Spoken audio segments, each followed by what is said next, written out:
Austin Blankenship, Rack City MTG, coming at you with, in my opinion, maybe outside of the original like full four Urza Saga Rack deck that I did on this channel, the most innovative, unique deck you have ever seen on this channel.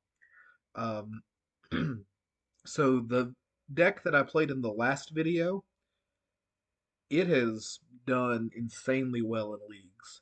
It's gone. It's not gotten a 5-0 yet. I've only played about 4 leagues with it, but it's been 3-2-4-1 every league. I think it was 3-3-2s and 2-4-1s. So the deck that this shell I think has legs with Life from the Loam and Urza Saga. I kept finding that Grist really wasn't performing well in the shell. Maybe if you're going to run a uh, a little bit more leaning on the creature package in the main deck, maybe you then more strongly consider running Grist again. But I just kept looking and kept looking and kept looking, and none of the 4 mana or none of the Golgari Planeswalkers really fit, I felt like. But the deck tech's going to be a little bit longer today, but just trust me on this one. So two of the things that I realized is one, if you're not running any creatures, and you'll probably see this, we'll talk about the poll later. I do plan on running a black white deck in the near future, and maybe in several of the decks that you see. One of the companions that you'll see the most for me is Kahira. When you already, so my original idea was, oh, I'm not going to worry about playing any creatures in the main deck. Grist was the only thing. Grist prevents Kahira from being able to be your companion if it's in the deck, simply because it counts as an insect creature. There's a little glitch on MTGO. It'll tell you like it is now that you can run Kahira as a companion, but it then once you try to play, it won't let you. So a little bit of a glitch there. It should be red, but I guess even in the zone of it not being in your library when the game starts, MTGO doesn't recognize it as a creature, so that's pretty funny. I was going to run completely zero creatures, but I was having such a hard time. In this splash, I think 4 Liliana the Veil is too much. I ran 3 last league as well. But really, I wanted to have some sort of threat there. Originally, I had the 2 Grists. I did go up the third Life from the Loam. Um, I tried experimenting with the 4 mana Karn that you see me run. I think Scion of Urza that you see me run a lot on the channel. But it just none of it felt like it fit the theme of what's going on. Then I had this thought process of, well, if I'm in a loam deck, if I'm going more in on the loam, why don't I try running a one of Argoth? So as you can see, it's just a card that comes into play tapped most of the time, but it generates card advantage. It mills cards and makes 2/2s for 4 mana. You have to be a little bit more mindful about fetching out your green sources if you're going to run this card, but if that's your game plan that game. But for the most part, it's really not even. It's kind of a back burner card. But one of the card that both plays well with Raven's Crime as far as gaining life and is a decent threat on its own. And funniest of all, just already happens to be an elemental, so it fits with the Kira plan, is Titania. So if you've ever read this card, it's got a lot going on.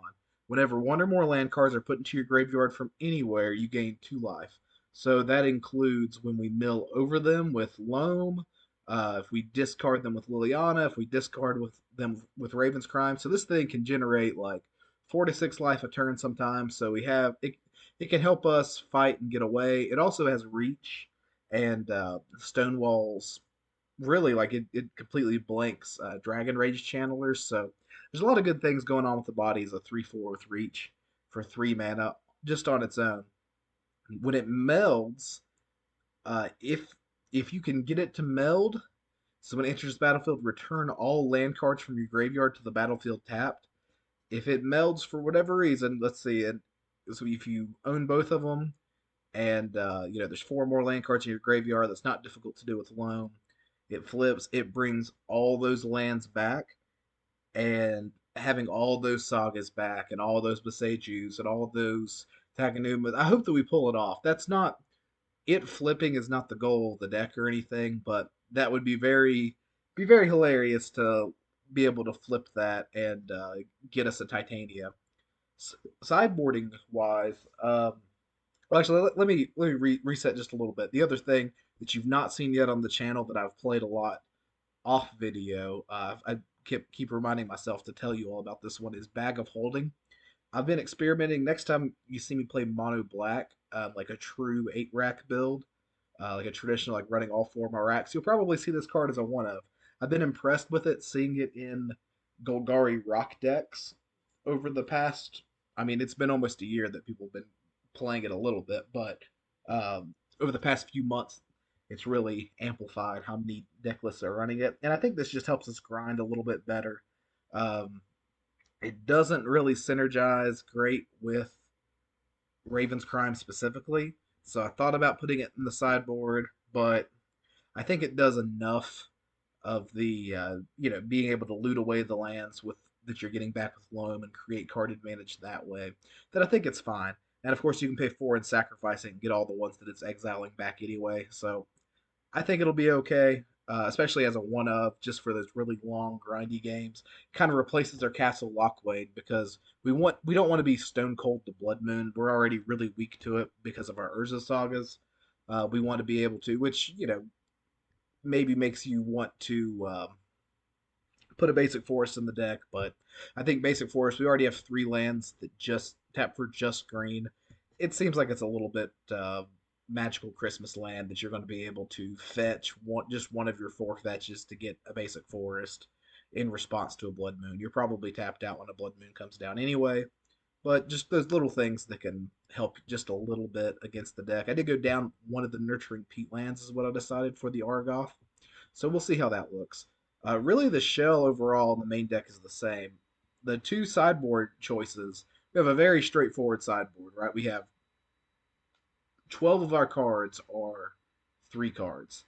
So the only time that Kahira won't be our companion is when we desperately want Turok, and we just went all 4 on Turok, all in. So we said, okay, Turok, in the matchups where we want to go all 4, bring it in, we'll do it. Matchups where we know that they are going to play Graveyard Hate, I think maybe a game 3 that they've already shown us, or we really just destroyed them with the Loam combo. We'll just trade out our Loams and like maybe one Raven's Crime, depending on the matchup. It could be Fatal Pushes, if it's a control deck. It's kind of flexible what the 4th spot is you take out, but just bring in 4 Rotting Regisaurs. And when you bring in these have the text Dinosaur, which also allows you to play with Kahira. So you have Kahira as the companion. It's going to be the companion every game 1 and like 75% of the time or higher out of game 1. And of course, the 4 Leyline of the Void, just 1 Nile Spellbomb, 1 Pithing Needle. I'm really excited to try this because this shell has been performing extremely well. I think that it's just a matter of time. If I keep playing it, it's going to get a 5-0 sooner rather than later, I think. So we're going to give it a go. I won't talk your ear off too long. Go ahead and hop into a league. But yeah, I'm very excited to try this list out. There might be too many cute things happening in one deck list, and maybe I need to try each one of these things individually.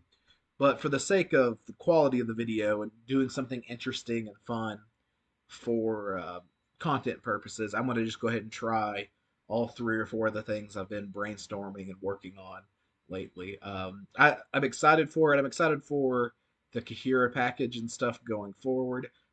So I do think that I know that this is one of the least popular version or splashes seems to be the green splash. I think people really, really, really like the white splash in the deck. I don't know.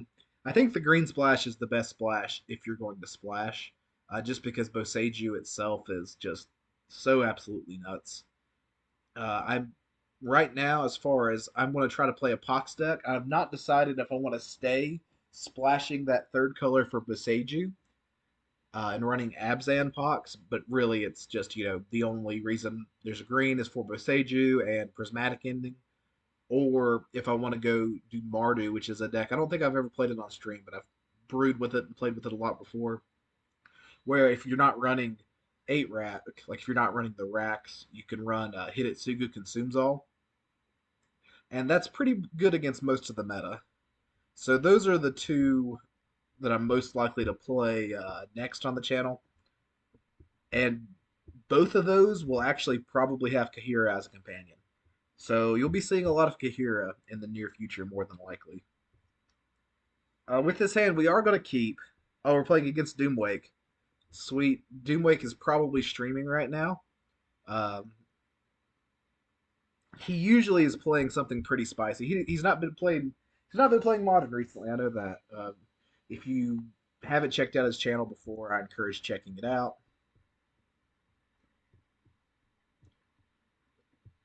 We are probably going to give him some pause here of like, what on earth am I playing against? He very often plays like food type decks. That doesn't mean that's what he's playing today, of course, but that tends to be the one that he plays the most, I think. Definitely, I think this long pause is probably a thought process of Raven's crime. Oh, it's a glimpse of tomorrow deck. Well, this will be fun.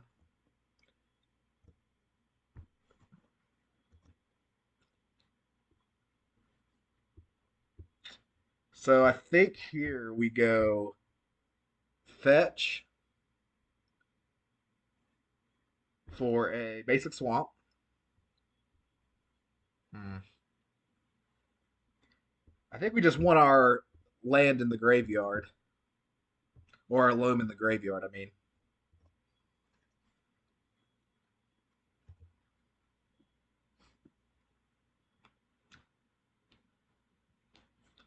all right. Let's see. So glimpse of tomorrow is just shuffling all our permanents.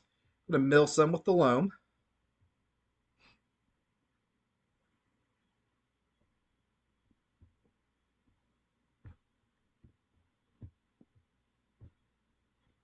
Hopefully, we can just bury him in a little bit of card advantage here.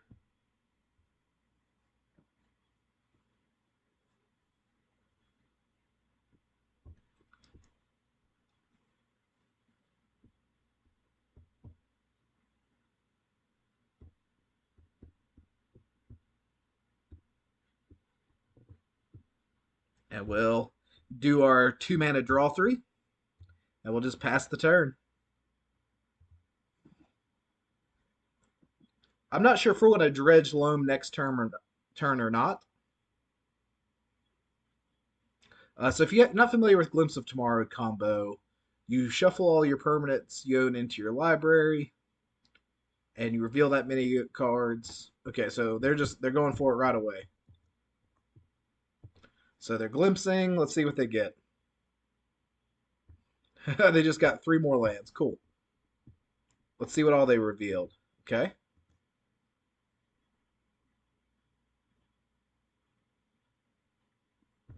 Don't think we want to bother with this time. I'm gonna crime.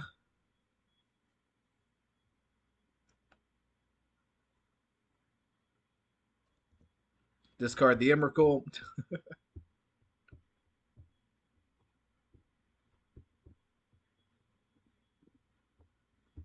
Crime.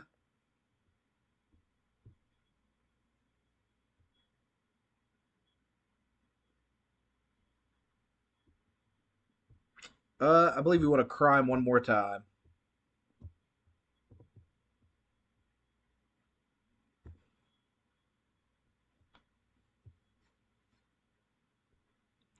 And we'll just play our Argoth and pass the turn.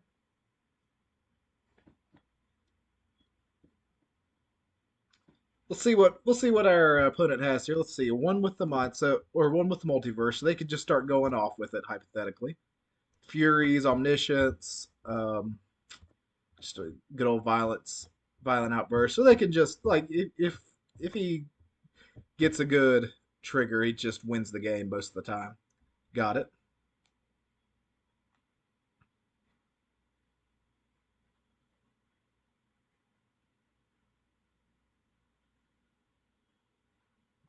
Okay, so that's probably good enough. Let's see if it wins. Okay, just destroys my overgrown tomb, passes. Oh. We'll just go ahead and scoop to this. He's taking away both my green sources. That's fine. That'll be the game. GG. As far as what we want, probably don't care about Sudden Edict. Probably want to go down on the loan package some. Probably do want to have the Pithing Needle and wow, there's really not a whole lot going on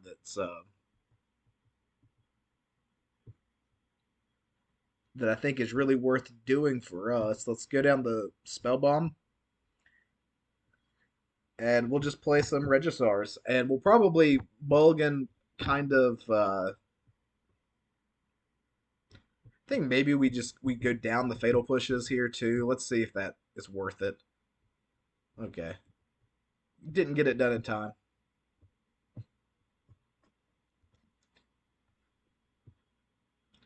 We're just gonna mulligan. There's no point of us. We know basically what type of deck that they're playing. We want to mulligan to a Thoughtseize effect for sure. We have 8 of them, so it should be pretty easy to mulligan to.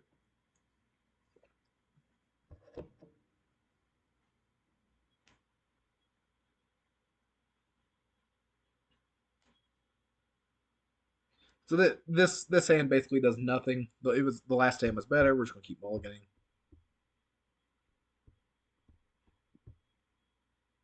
Okay, we're gonna keep this one, and we'll send this back,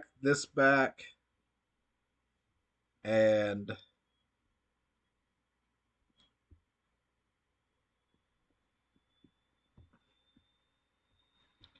yeah, we're gonna do it like this.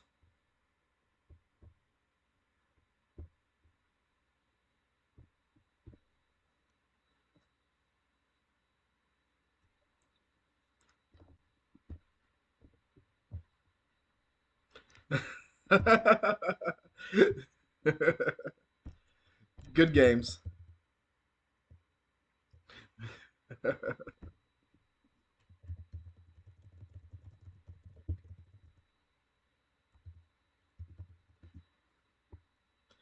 uh,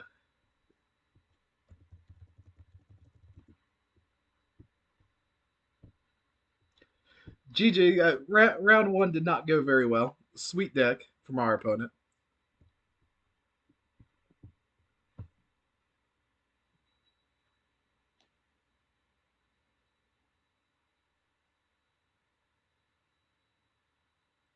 Not much you could say there. It's just fair deck got us, or unfair deck got the fair deck. It just had the nuts.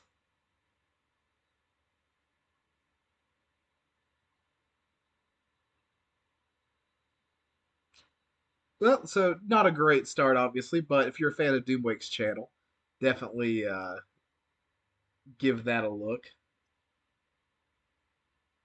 A little bit distracted here because I think my cat is. Come on, she's climbing on. I've got a little pile of clean clothes sitting on a chair here, waiting to be folded. And we'll run her off of it so she doesn't get cat hair on everything. Of course, it's my fault for leaving a pile of clean clothes on the chair, but they just got out of the dryer.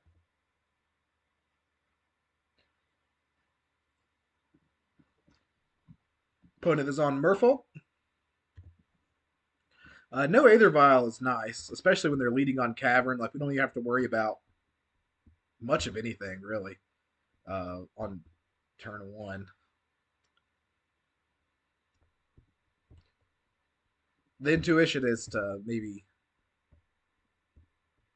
get a basic swamp there, but I don't think there's anything that they have that punishes us for playing it this way.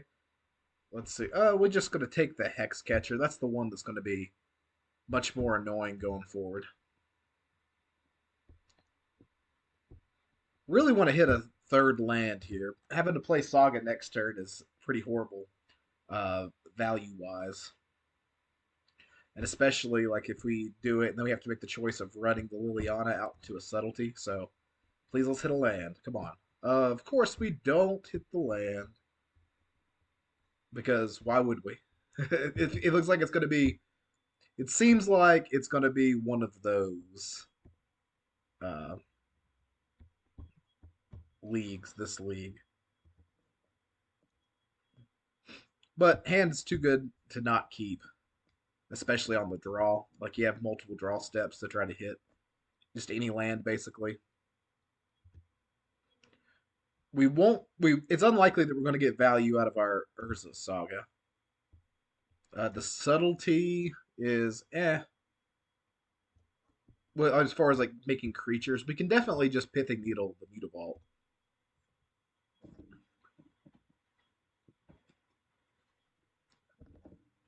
I mean, like if we got in a situation where, but I guess our opponent forgot they played that this turn. It's very odd. It happens though. Like it happens to the best of us. They are playing pretty slow. There we go. Don't know why they were debating on. It's like they were debating on whether or not to attack. I don't know. Or they thought, or maybe they still thought they could attack with the mutavault. But yeah, they already activated the Mutavault. Like they can't tap it now. It has summoning sickness. My guess is that this is a new Magic player, or at least new to Modern, because that's like that's too like that's just them not understanding, or new to Merfolk at least, them not understanding like manland stuff. Okay, well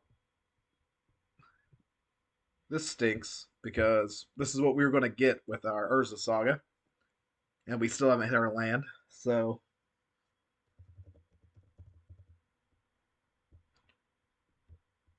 just name Mutavault. I think we just want a Fatal Push. Hopefully we can get a Lord uh, before like played out before combat here.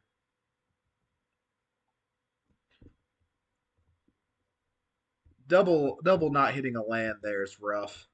Surprised that our opponent bothered playing out the Aether Vial, but they also like they haven't seen any Raven's crimes, I guess. So there's not like it's not intuitive that we just that we have what we have, like that we're the type of deck that we are. So gonna give them a pass on that one. Still think you probably just don't play it out at this point in the game. It's not gonna. I guess they're thinking that it's just not going to help them in their hand either. So, all right. Hopefully, we draw anything that makes this turn. Okay. Well, I mean, that's something that makes this turn like maybe we can hit a land drop. So it's not good, but I guess we can get the expedition map actually.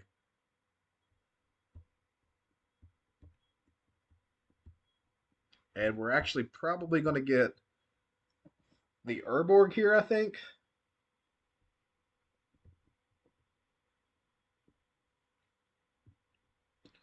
Yeah, I mean, I think we just get the Urborg.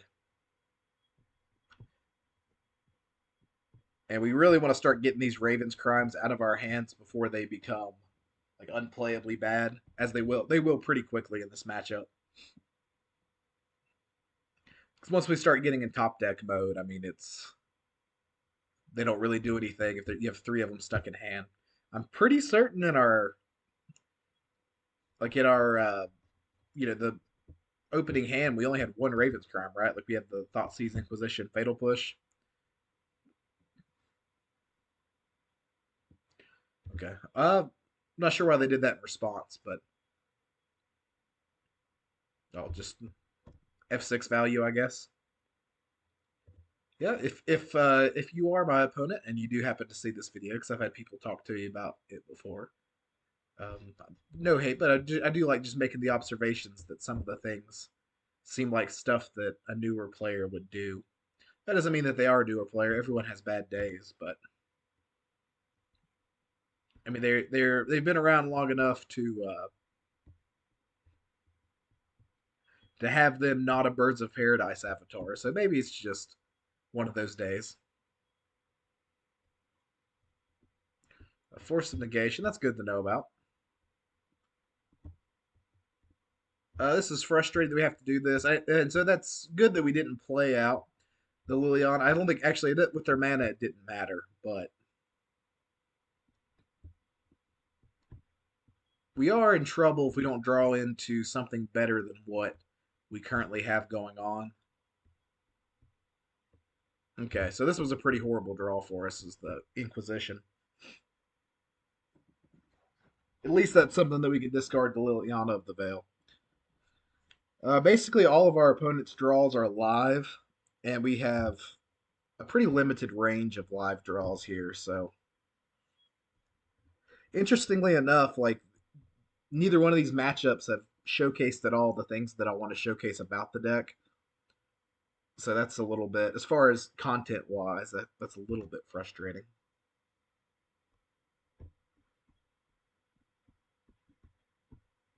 I mean, we don't have a choice. We have to play this out, and we have to try to make them sacrifice. And we probably lose the game no matter what in this sequence. But when you're on turn 6 and you only hit one land drop naturally, that's just how things go, unfortunately. Some games.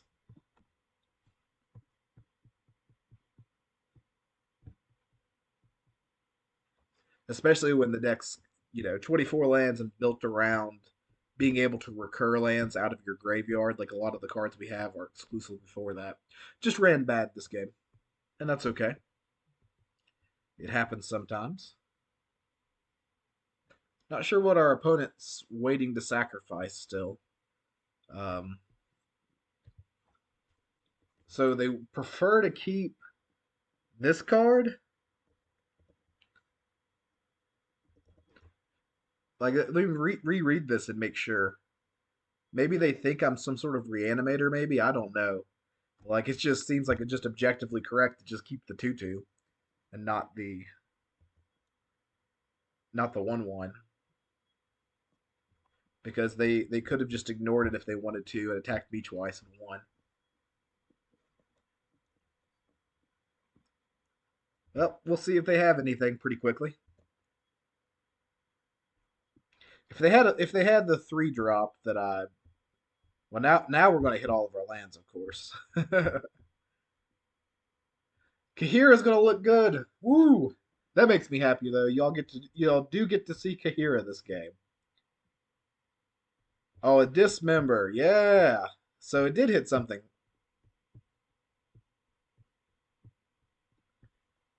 Good old Kahira.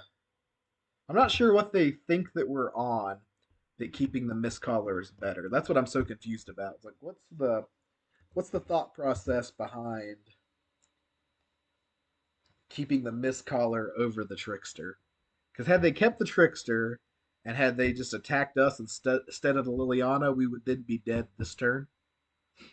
That doesn't mean that we're going to win the game, but I don't know. It seemed like an odd decision to me. I guess if your thought process is I have to kill the Liliana no matter what because they've seen things like Fatal Push before.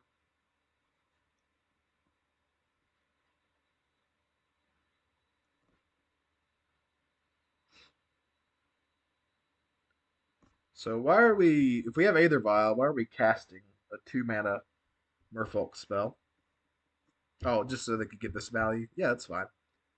Hopefully they hit the Urborg here and everything. Yeah, I kind of thought that they would do that. Like that's that you definitely just want to hit one of our overgrown tombs. Oh baby, yes. Oh, I love that we're getting to play this card too. Let's go.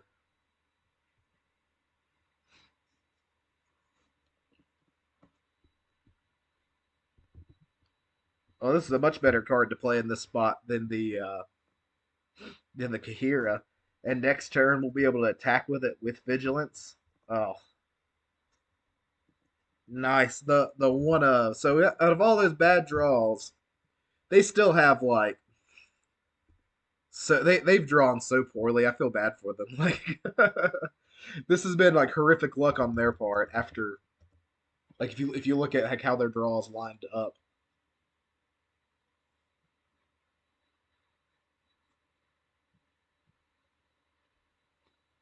See if they just get in there. I guess Brazen Bar or Bounce would kill us.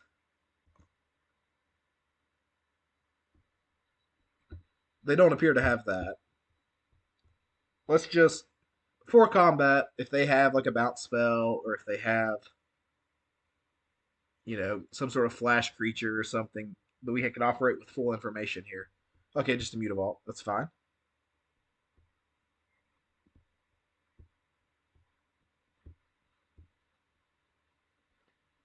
If we manage to get here with Kahira, I'm going to be pretty, and Titania here, I'm going to be pretty happy.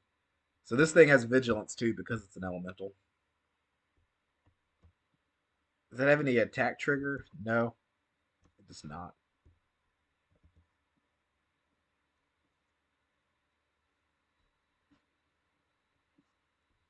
Sudden Edict's very good against Merfolk as well, since they can't vial anything in, they can't counterspell it. So maybe next turn we can set them up and then like try to double block the Kahira or something. I don't know. We're definitely not planning on getting like super cute with it. So now they're at the point we know there's a Mutavault in hand. Let's go ahead and get rid of all this stuff so that we don't confuse ourselves later. Well, I would have liked to have kept the Mutavault up there, but we'll keep this Mutavault that I didn't know was up there. So one Mutavault, one unknown. You have 2 land cards in the graveyard. It takes 4 land cards and our Argoth. I wish that we still had the expedition map in the deck to flip this thing.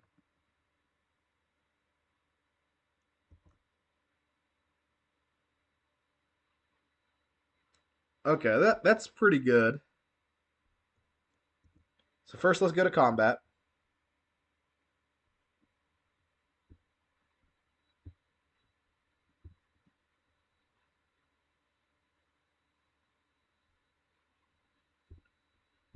Let's do this now. So fatal push here.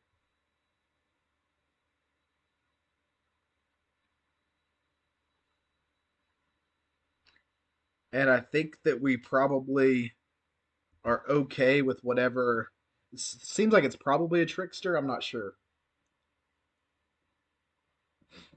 Okay, it is the trickster. Yeah, that's fine. We're going to sudden edict them and see how they respond. Interesting. Our opponent's name is Fighting Fish. That makes me think that they have played a lot of Merfolk before. I'm sure they just like made a little bit of a mistake earlier. I don't mean to keep harping on like one play, but we've certainly made plenty of those.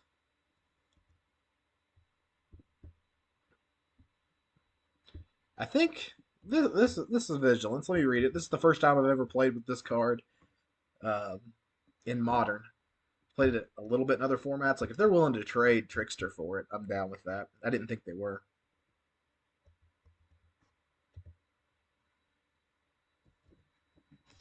Would have preferred to have saved those removal spells for a Lord, but we're just at a spot where like if they like top decked a clone for this Trickster, I mean this is a pretty easy block for me. Like I'm not gonna. If they were planning on doing that, I'm not sure why they wouldn't just. I don't know. I don't get it, but Value Town. Let's go. So what all do we have in the graveyard?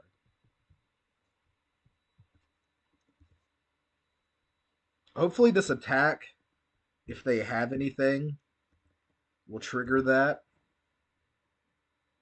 This is a weird spot too because if it's a counter spell, so is it a Merfolk? So that makes me think that it's probably a subtlety. Maybe it's not. I don't know. Our opponent's made some odd decisions.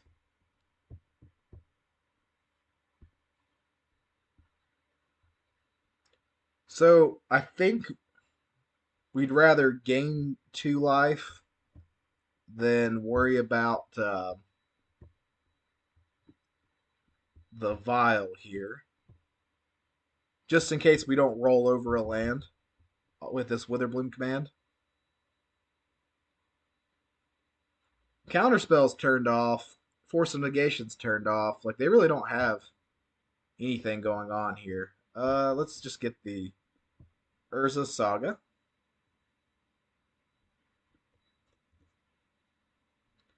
Gain up to 7.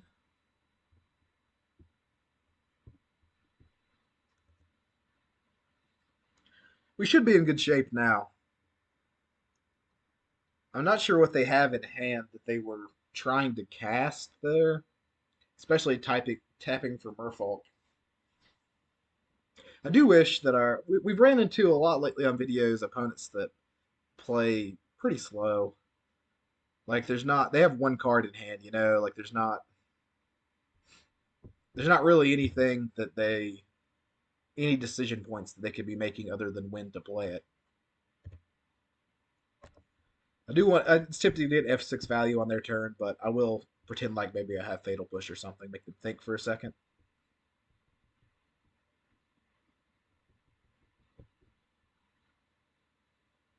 They are in the tank, whatever they're thinking about. I'm not sure. I'm thinking maybe they have a subtlety in hand.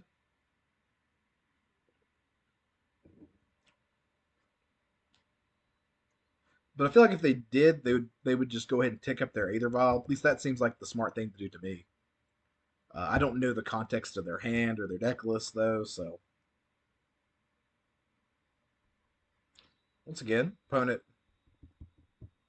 seemingly in the tank for a long time. I don't know. Maybe they're playing a second game or something. But they have wasted quite a bit of time in this game. Like we're in game 1 and they're at 13 minutes left on their clock. They've lost almost half their clock in game 1 playing a deck that there's really no reason for them to lose any to have a chance of timing out. They are tank and tank. The Pithing Needle on Mutavault definitely has won this game, though. It's just one of those. Every time that you might think, oh, let's not. Okay, this is probably game. I don't know that for sure, but I'm gonna guess that it is.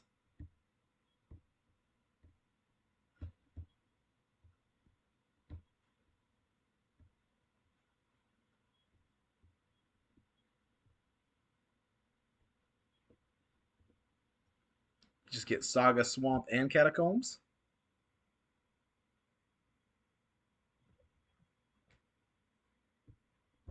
Just play out a Saga. I don't think that we just want to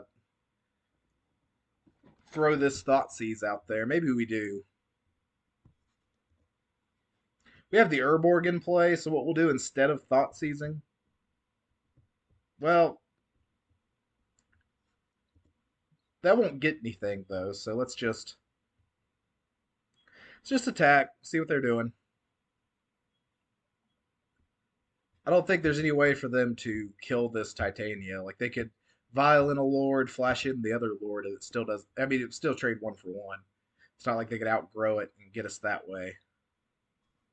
I guess we just keep passing. I don't know what the contents of their hand is. Okay, so Lord probably. Yeah, it is a Lord. Maybe earlier they were thinking the Master of the Pearl Trident was a trickster. I'm not sure. Now this is the interest. Okay, so they still don't tick up their Aether Vial.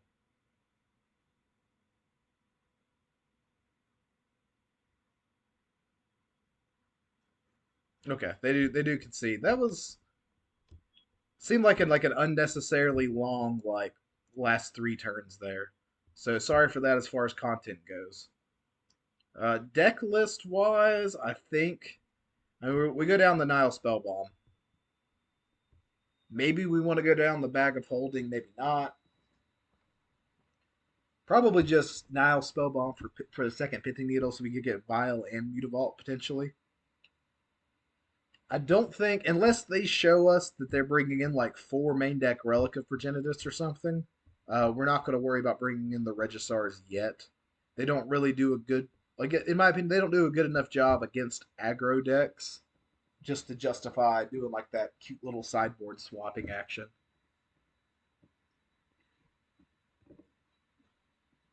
really just a clock for the combo type decks we played the first game.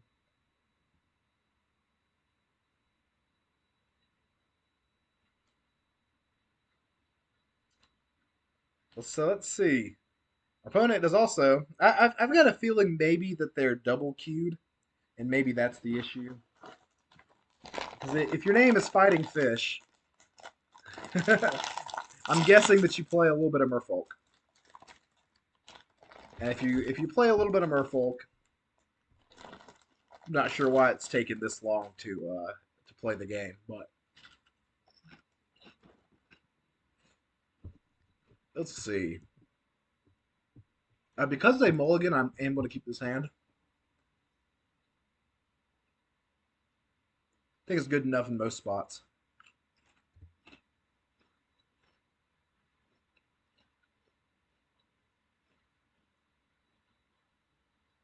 Okay. Don't know why you would play this card. Um, I'm not sure what that tells me about their deck list.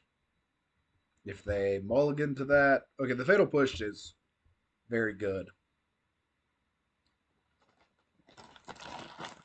We definitely don't care enough about our graveyard, I don't think, to justify a Tormod's Crypt. Like, Relic, that's why Relic of Progenitus is such good graveyard hate, and Nile Spellbomb is such good graveyard hate. It allows the opponent to. Okay, and that's even better. The fact that kept in the Dismembers out of fear for our One of Titania, that's great as well.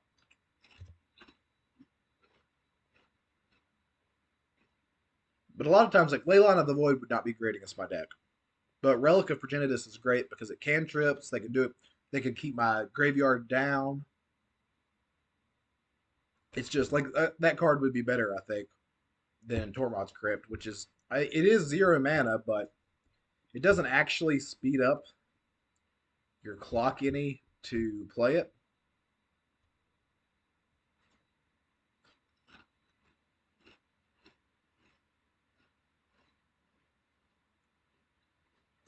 Okay. I guess that they don't care about force spiking necessarily. Uh, we're just we're just gonna get the last card out of their hand. They let us get value out of our Raven's Crime here, so it's like almost that they've gone down 2 or 3 cards from this Tormod's Crypt. Okay, that's the card that I hate more than anything. This card and Esper Sentinel, I hate them unreasonably so. Like it's not reasonable for how much I hate them. Notably, we definitely don't want to play the Liliana into this Hex Catcher here. Okay, well, I mean, I don't know. Let's see if they'll just go ahead and pop this in response to us casting the loam. So they pop it in response to us. Okay, they don't. So now I'm gonna kill their creature, but they are very adamant on like holding on to this Tormod's Crypt.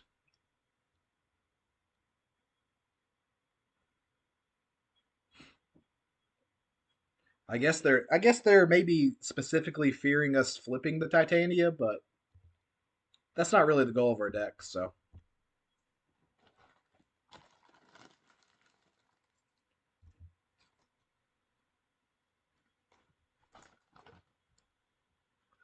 let's see what our opponent has. Okay, now so that's probably the correct play. I'm surprised they did that on their like they didn't just go ahead and do that on our turn.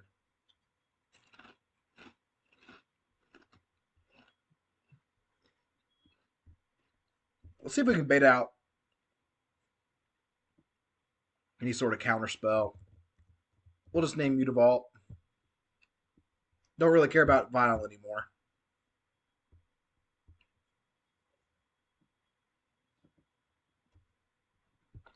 I guess we play Liliana uptick. I don't. Let's not even. No, let's not do that. Let's just put Kahira to hand. I like that better. I shouldn't have played the Pithing Needle out if I was going to do that. I don't think. I probably do just for mana efficiency. Go ahead and do it, but I should have put more thought into it ahead of time. But there's no reason to run Liliana out into potential counter magic here. We have plenty of time.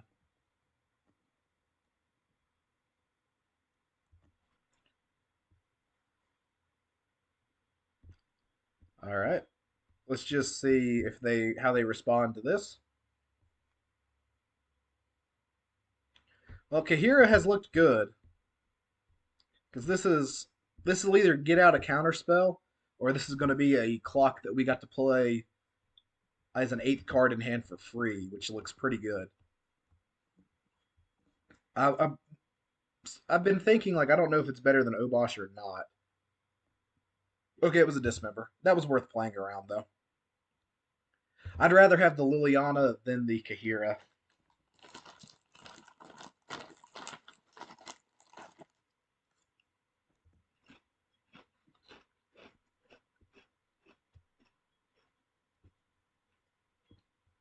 Um, this is fine. Like we could be running this into counter magic. I'm not sure.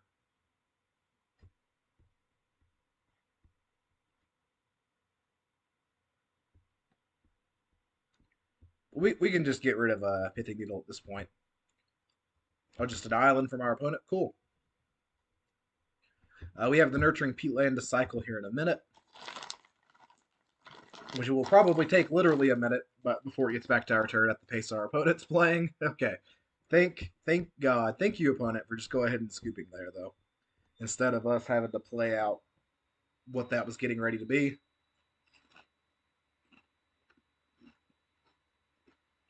Well, 1-1.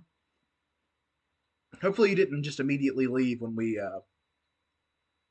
got dumpster O2'd by Doomwake's combo deck.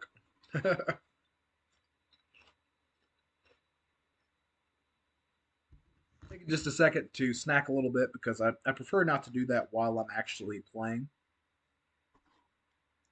I record these videos typically when I get home from work, so I don't always have time to sit down and eat like a good supper.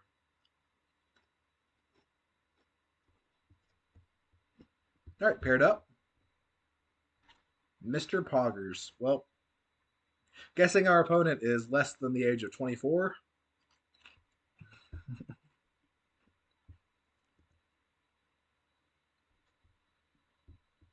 I think that's typical for most Magic players. They tend to be around that age range. I think just because we have Thoughtseize and they mulligan, we'll keep this hand. Hopefully, it disrupts what they're doing pretty hard. Okay, they rolled a 5. Okay.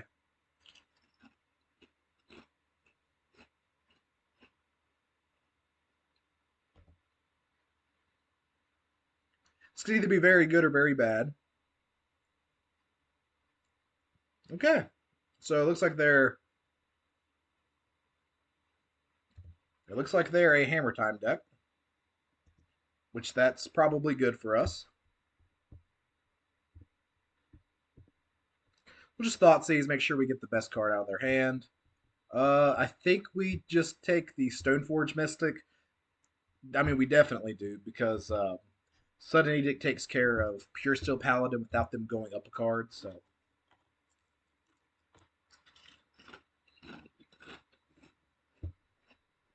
that's a card that they didn't know. So they gave us unnecessary information right there, and they're also getting ready to get blown out.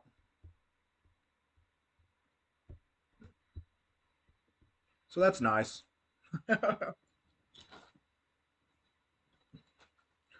Take the Pure Steel. Go ahead and get rid of the last land now. Hopefully, we're almost to the point where they consider conceding. Maybe they don't. Game 1. We've not done enough degenerate stuff to break their spirit yet, so I'm not going to get that game 1 concession, unfortunately.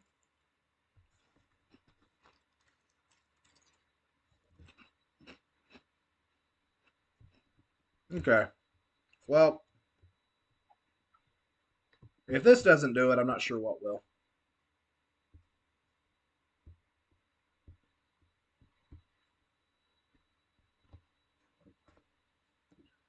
Would have preferred to not have had to have played out our Beseiju there, as that's just another removal spell. But we don't have a green source for it anyway. So okay, what we like to call in the business here, easy money.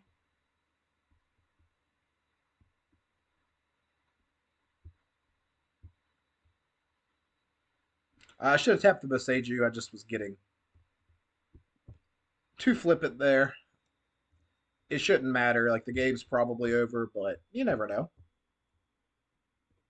Oh, and we'll dredge the life from one too. We'll just go ahead and do that. Ah,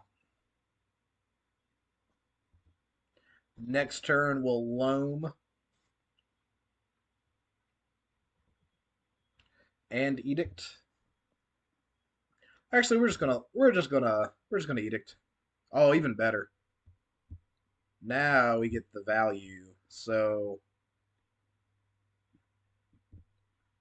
kill that, kill that. Go home, opponent. Pack it up. Just scoop. It's over. It's over. Now we uptick. Just get rid of our loam. It's just free value.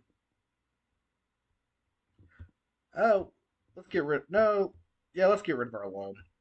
Normally, I think I'd rather get rid of the Raven's Crime here, but loam allows us to maybe mill over some more lands to get off of Liliana here. Not sure why our opponent's continuing to play it out at this point. Like it's very. I've already demonstrated that I'm not going to walk into counter magic, and unless they just want more information about my deck. Okay, easy, easy. Just make him sacrifice.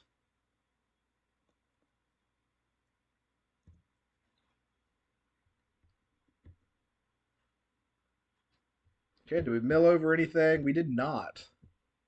That's unfortunate, but not the end of the world either, though. We're just going to keep loaming.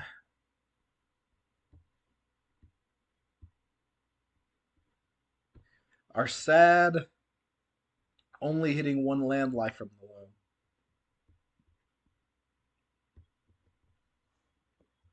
Don't think we're worried about holding up Sudden Edict right now. Yeah, we're just gonna keep loaming. Like to hit a fetch land, maybe that would be nice.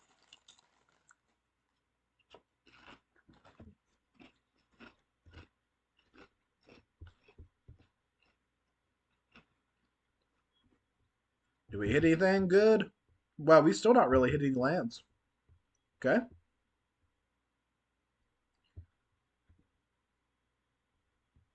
Well, still no lands, huh? Okay, well, we'll put Kahira in hand, I guess. There's no point of casting the loam if it can't get anything back since we already have two loams in the graveyard. That's a pretty insane amount of of milling to have done to not have hit another land at this point. We're going to keep doing it though. Hopefully this time we hit a Boseiju though. Okay, we did hit something. We hit a fetch land. Okay, that's part of the way there. We'll just get rid of one of our life from the loams.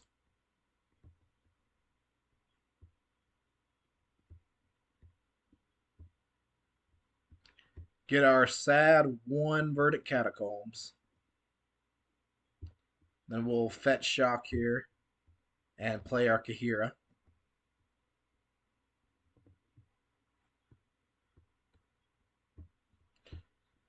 So now we have a clock. We do have two answers to their sagas. They'll be in a weird spot next turn where, um, well, maybe they won't. Maybe it won't be too weird for them. But now at least we know our life from the limb will draw us one card or make us hit one land drop. Preferably, we hit a Boseiju and we get done with this nonsense.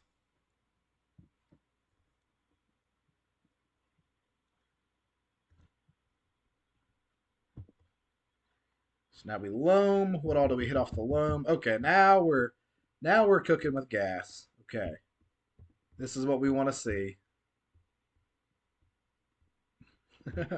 Our loam that draws two. I don't know if cooking with gas is the correct term, but that's what we're doing. Let's see. We'll just discard this for now. Play this like a land. We'll see if they want to block.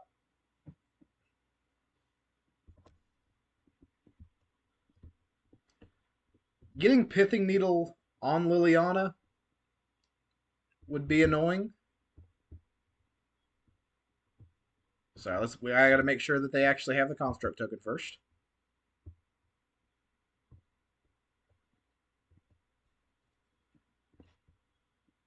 There does get to a point where like, do we keep loaming? Because we're milling over like all of our good saga targets too. I'm curious here if they decide to Pithing Needle Liliana. If they have it, they probably don't have a main deck Pithing Needle actually.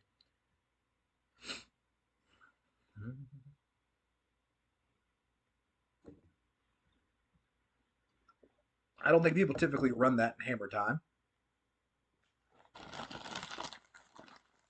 I may try to go back through if we do really well this league. Maybe I'll fast forward through the Doom game.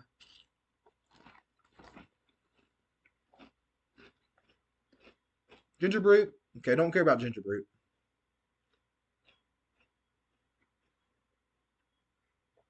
Make it unblockable all day if you want. Our clock's faster. We have a way to kill.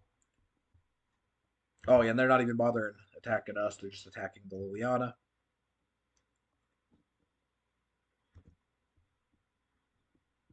Mm. This is annoying. I think that we're still at the dredge life from the loam to try to hit Urza Sagas. Like we've milled 23 cards and we've yet to hit an Urza Saga or Boseiju. We are making our land drops.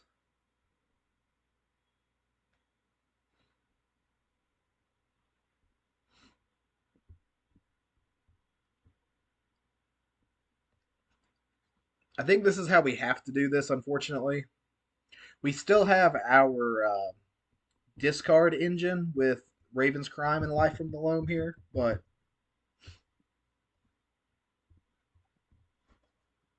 we will be losing our Liliana.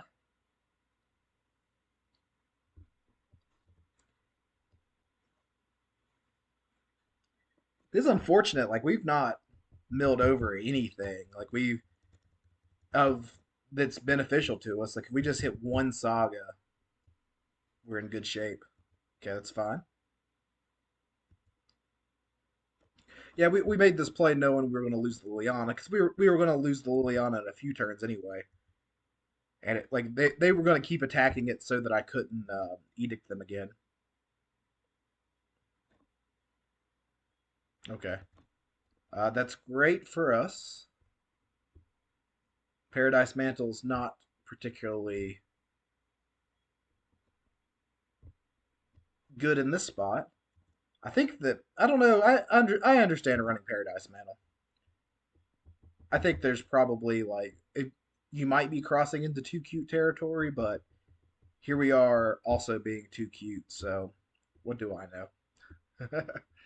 Okay, finally, for the love of God, we hit the saga.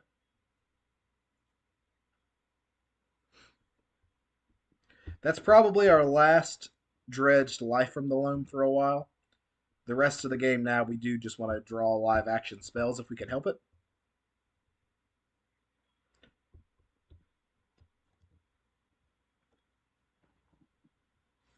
Because we do have quite a bit of land still in the deck because we've not. I mean, we've milled over 25 spells. Well, not exactly 25 spells, but okay. They have a saga of their own. Now we're encouraged to maybe keep milling. Our saga does go off first, but we are pithing needles in our graveyard though. That's an interesting choice too. I think we have to not mill because we're at the point where like I don't think we even have any targets left that do anything except for the shadow spear, and we really don't want to build a shadow spear at this point. So here we are. Okay.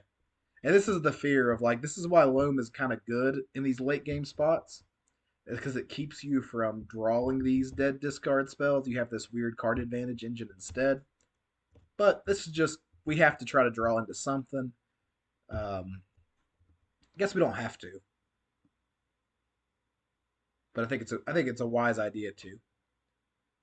If we make two saga tokens, get Shadow Spear, it would take a lot for them to have lethal here, or like to be able to stop that.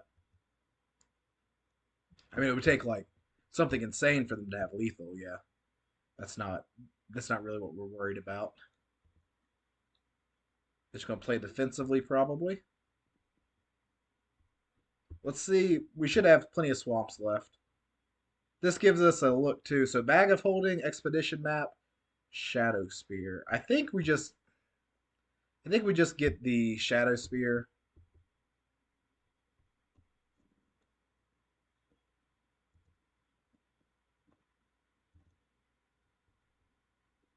Just going to continue to take our natural draws. Oh, perfect. Well, that settles it that we just get shadow spear too, though.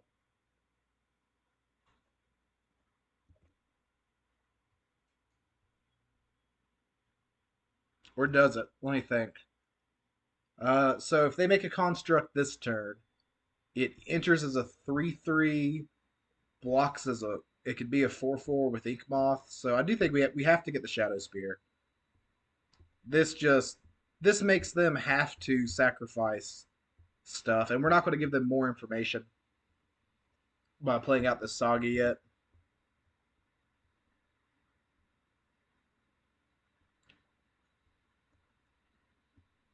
I don't think we attack with the Kira. That they could end up killing both or like putting a negative. Yeah, they could kill both if they did that. If I did that, because the Saga token would be a 4/4 and they'd kill Kahira. Like we'd be ahead, but then their construct token would be much bigger than our construct token, and who knows what they're able to get with their trigger here. Okay. So if they want to, they can activate Ink Moth and make this a 4/4. It's definitely like, we definitely saw that line, but I'm not sure. If our opponent throws Ginger Brute and Construct at it, I'd be really shocked.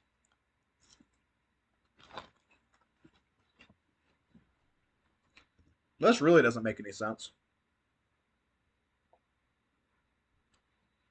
Is this just so? This is just them hoping that they hit Pure Steel Paladin, right? Okay, okay, they just doing that to gain 3. Well, that's not as good of a play as I think they think, because they still take 4. I think they'd have been better off just trading. That's the problem with.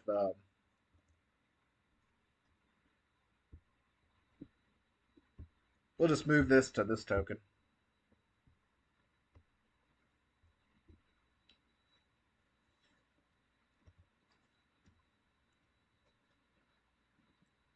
Yeah, that was the problem with that line. Like it does, or with the trample. If they draw exactly Pure Steel Paladin here, we're dead, which is insane. They're like we've been this ahead for 14 turns. That shows you the kind of the power of this deck. Okay, the fact that they're doing that lets us know that they definitely didn't draw the Pure Steel Paladin, or they would have played that turn differently.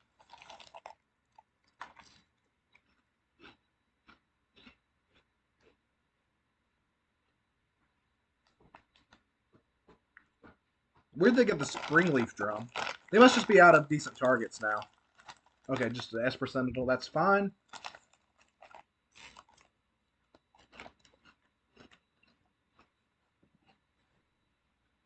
Okay.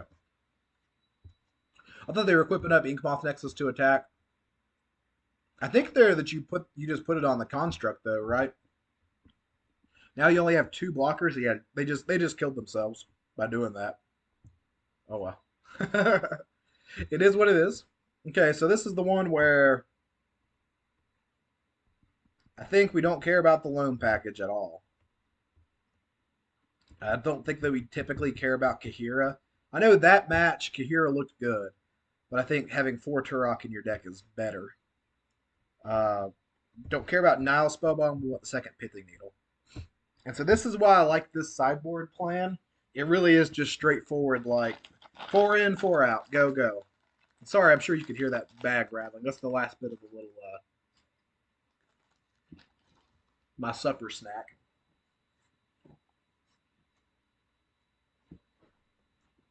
Yeah, this deck list it just seems tight. I know game one looked horrible, but just got by the turn three combo deck that runs the late line of sanctities. So it happens. One land and it can't cast any of our spells. That's a pretty auto mull.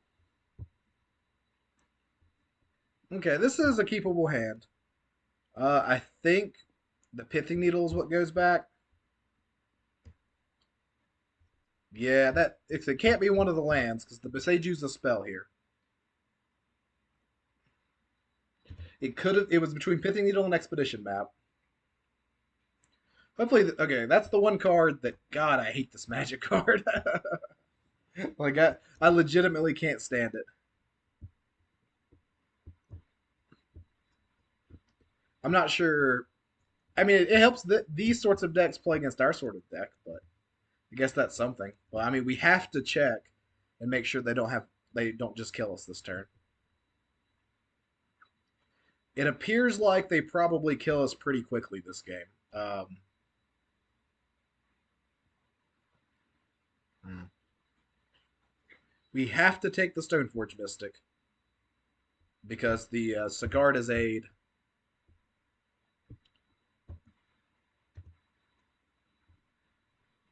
will just make it so that they kill us very quickly, especially with the blacksmith skill. So now they've given us all the information of their hand. So that's target permanent gains hexproof and indestructible.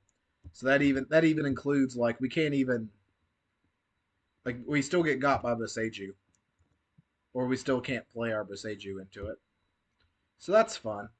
I mean, we're just gonna cast the Inquisition and pay the one. That's the only thing we can do here.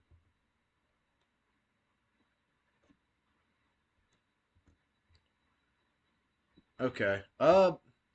They unnecessarily opened up a line for us to like. I that was a horrible line in my opinion. Like that just turned their protection spell to a cantrip. Okay, well now even worse. Like, God, this is one of those everything that can go wrong will go wrong games.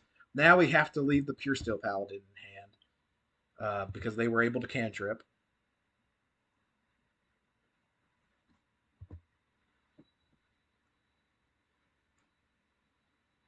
This deck is definitely showing why they're one of the best aggressive decks on the format. Yep. Okay. Uh, well, this is not good.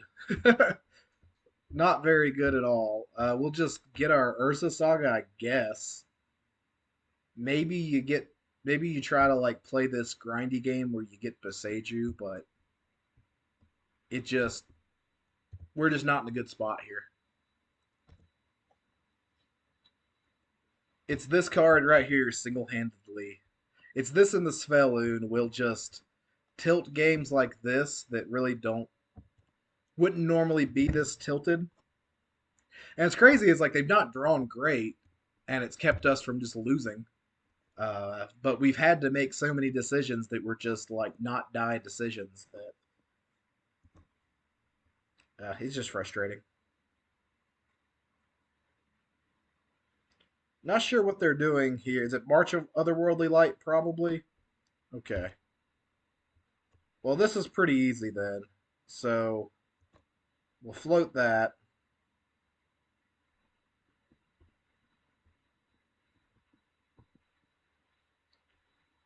Okay, this is so tough. We have to kill the Sentinel, or they will draw like three or four more cards off of it. Because we have to be able to play our spells. Both of these sudden edicts are bad. Okay. Well, this is a little bit better. Unfortunately, like we could have we definitely could have, used all of our mana a little bit better there. Like we can Witherbloom command back our Boseiju if we have to. Opponent not playing anything makes me think maybe they have a Spell Pierce or a land in hand. I'm not sure.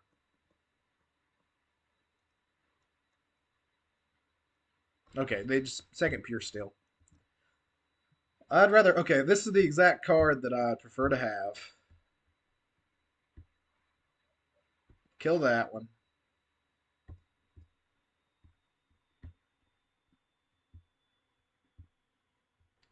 We'll mill three cards, and I guess we kill the Sigarda's Aid.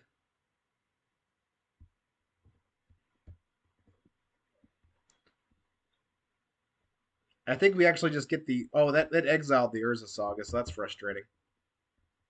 We just get the Boseiju probably as a spell and hope we draw a land here. So if we draw a land, we can Boseiju, kill the Ornithopter, and sudden edict away the Pure Steel Paladin, and then we have a pretty good chance. This is like the spot too where like that we've not drawn the Turok, so it would be nice to have our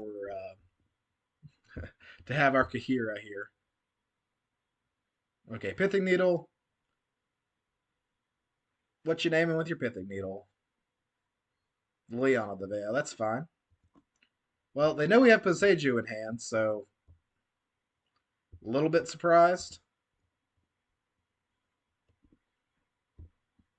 Urza Saga is a good draw. Once again, proving why Urza Saga is probably. It's got to be at least like top two cards in Modern, I think, at this point. Maybe you could argue one of the two one drop or both of the two red one drop creatures are better, but I don't think so. I think it goes Dragon Rage Chandler, Saga, then Ragavan as far as like implications on the modern format go. Okay, well, I mean, we're just gonna cast the Thoughtseize. Oh, glad we did. Very, very glad we did. So they did have a fifth needle in their sideboard. Okay. Our internet must be slow today. We're the ones that are pretty far behind on the clock right now, and it's like it's kind of glitching forward in time. So we've had a lot more game actions to take this game too, a lot more thinking, so it makes sense than we usually have. Oh God, I would love to play you this turn, Turok. I really would. We got to get value though. We got to get the value. This is tough. I think it's we've already lost the expedition map, so it can't be that. I think it's just a rack, honestly. Uh, it just try to put the beat down on them. Kicking it old school. Let's go. Well, this was definitely a spot where I thought we were dead.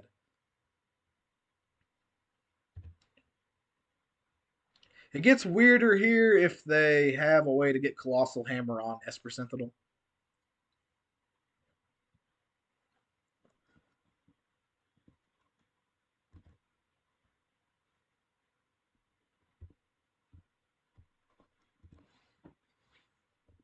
I'm going to go ahead and kick this.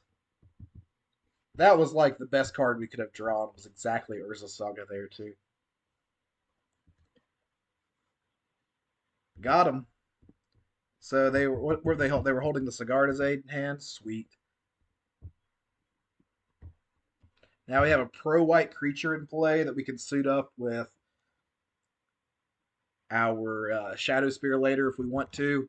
It looks like they are very dead. We don't know that, but it looks like it. I was gonna say that's one of the cards that's pretty good. I still think they're dead though, right? Like they're not dead, but they may as well be dead. They'll have to double block. Oh, never mind. They are definitively dead. I'm not sure why they're even playing it out here because the rack deals 3 to them. They're probably forgetting that too. No, quit that.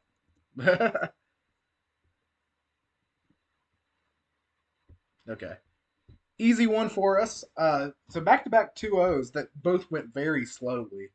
So pretty good, like pretty good showing from the deck despite that horrible start. I'm gonna hit play here. I'm gonna go grab another drink real quick out of my refrigerator while we have a second in between.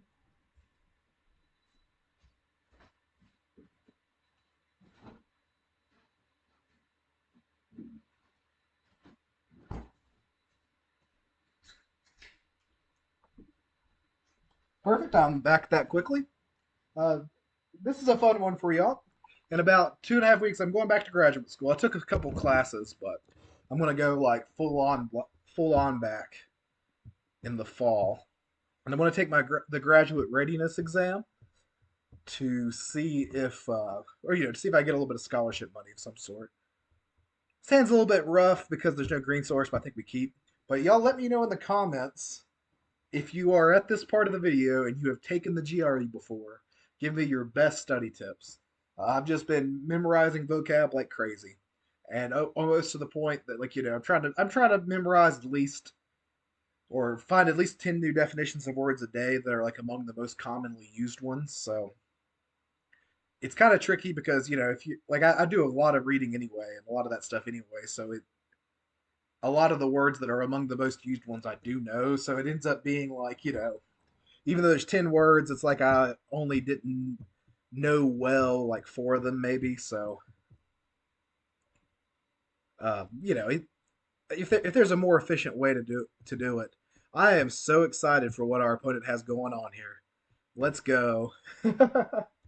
Opponent is at first my hope was rack, but that's not what's happening, unfortunately. But it's still let's go. I really appreciate any mono black deck, even though it's the Cabal Coffers deck. Of course, they did top deck the hand disruption spell. Not that it particularly mattered against us. Bag of Holding is super cute. I just realized in the rack mirror.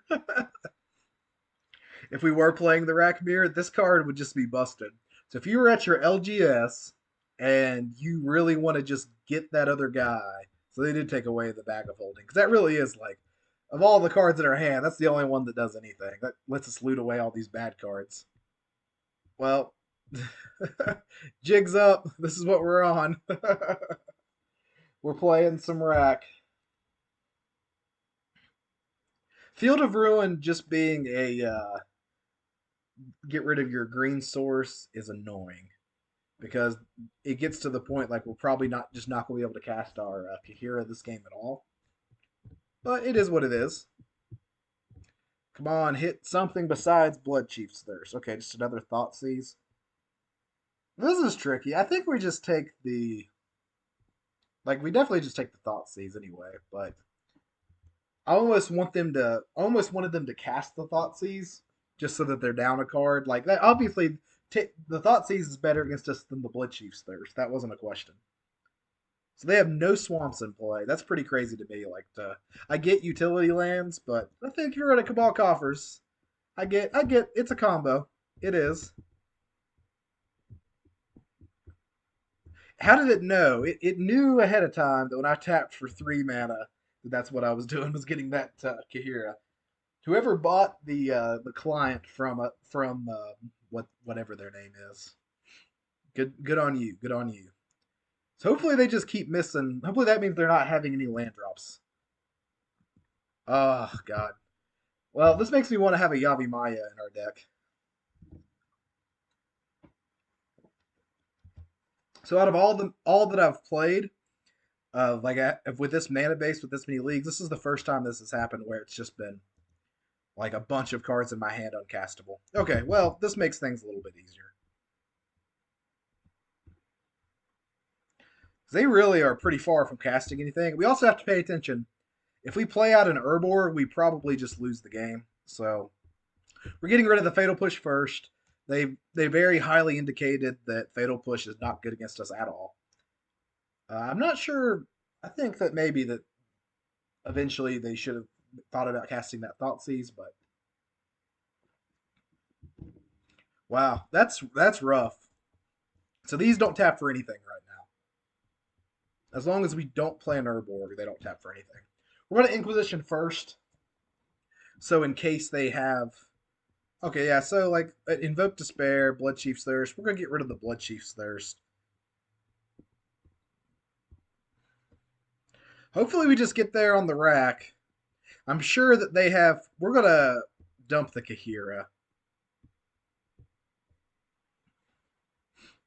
Hopefully they just never find the Urborg, but I'm sure that their deck is not just playing for Urborgs, but it has like a bunch of different ways to get Urborg, I'm sure. And once it gets Urborg, that Invoke Despair is just going to go ham on us, I'm sure. If we can get it out of their hand first, though.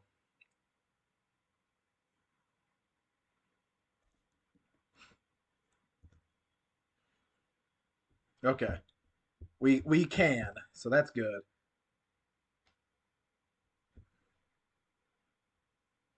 Okay. Ooh. Well, I did not think that we were going to win that game by our hand. This is the spot too that we get to do what I was really looking forward to doing, and that's just run all four rotting Regisars. Let's go. we're swapping them out one for one. Let's go with Fatal Push because Fatal Push I don't believe hits anything in their deck. Come on, Reggie Hand. I think we actually have to mulligan this hand too. This hand doesn't actually really do anything. Uh, it does disrupt a turn one play, but they. Okay, this hand's better. I think we get rid of the Raven's Crime here. So let me think. I think it's the Raven's Crime that we get rid of in this spot. It could be the Liliana and it could be the Witherbloom command.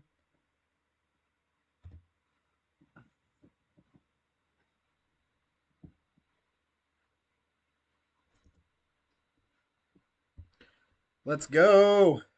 We're just gonna start slamming Regisars like we don't care. We're slamming Reggies.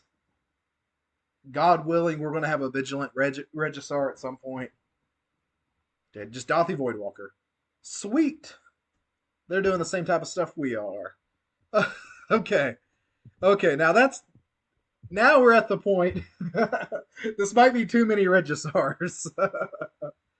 But you know what? I don't care. Reggie up, baby. Let's go. Because Regisar very specifically is not great against Dothy Voidwalker because you're just giving Dothy Voidwalker free cards. So it's not the best. Profane Tutor, okay. Okay, there we go. This is it. This was the best draw we could have asked for. You can have a Verdict Catacombs, that's fine. Well, I did not mean to click Swamp there. I was trying to scroll it up so I could see. That's okay. I was just going to get an Overgrown Tomb, but is what it is.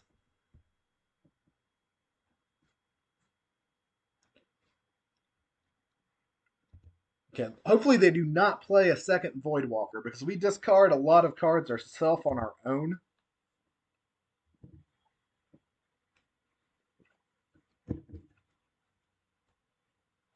So they have the Urborg. Karn the Great Creator. Sweet. What are you getting, Karn?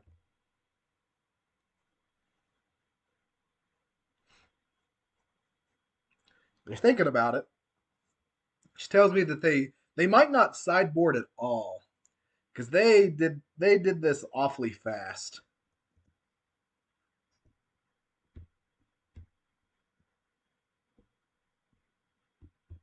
Just get rid of a Pete land for now. It might have been better to get rid of one of the Regisars, but we're just slamming. There's nothing for us to really interact with on their board is like the only somewhat frustrating thing.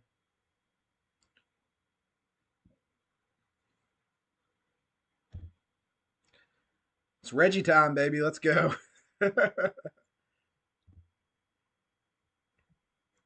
I'm sure that they just get Cabal coffers here and then just kill us probably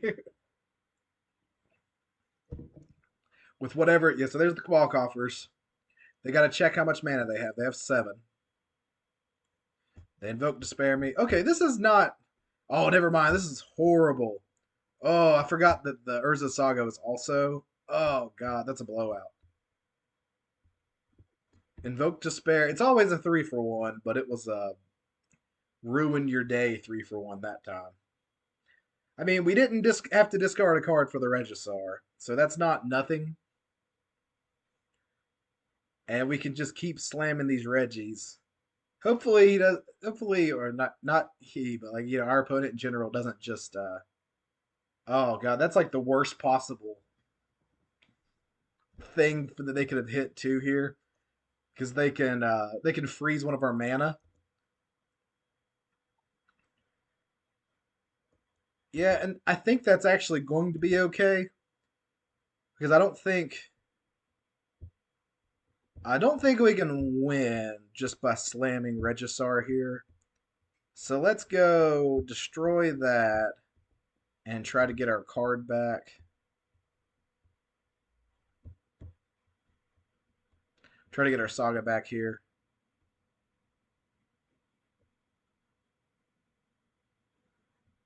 Because I know there's a Pithing Needle in hand, and Karn's not doing anything for a while, so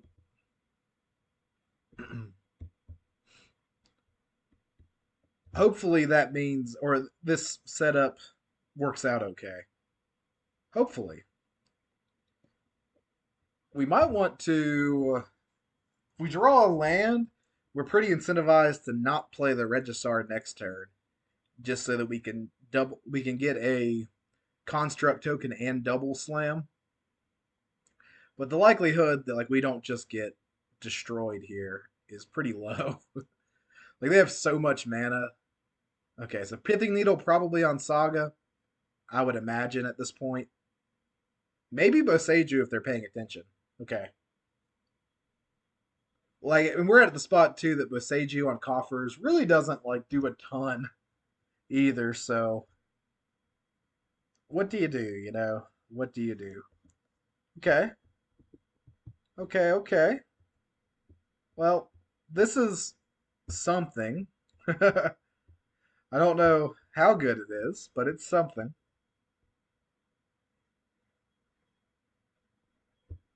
because it allows us to play a land and cast another Regisar.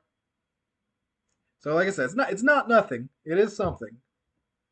We have that spot next turn where we are going to have to kill the Karn, and I think that they probably, well, let's see, they have one more turn on the tutor.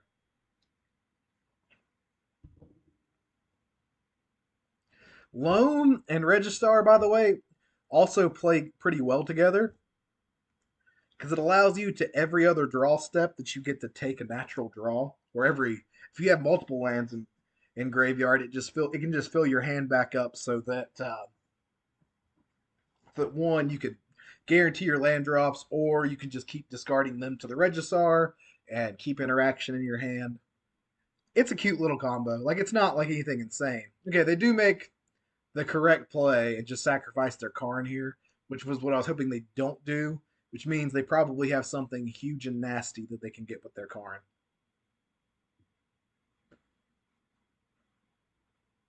The fact that they're taking this long makes me think that they have okay, just ensnaring bridge.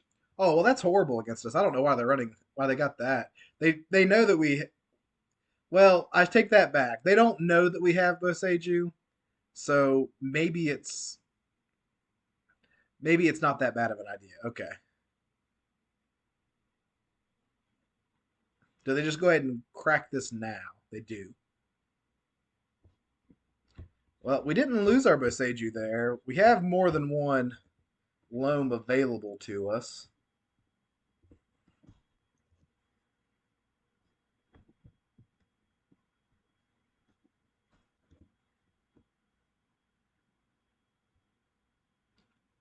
Let's Pithing Needle for the Karn. Just because I don't know what else they have.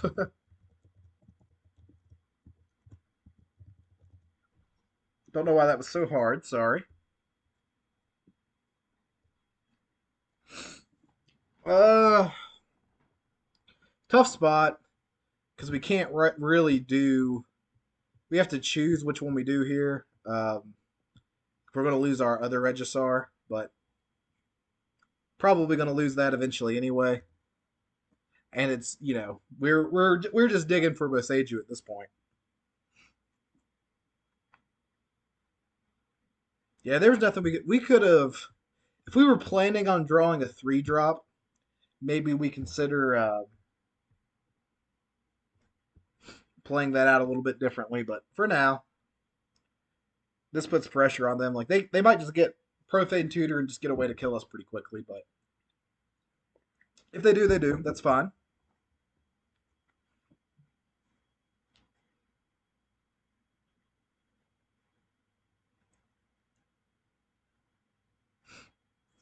I'd rather them do it sooner rather than later for this game. Okay, just Blast Zone.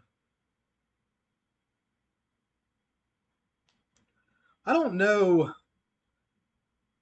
Like, I feel like if they had some really big, splashy stuff in their sideboard, we would have seen it by now.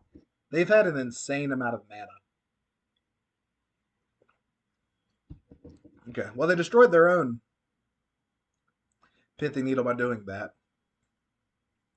They can't really Blast Zone on 3 because then it blows their bridge up.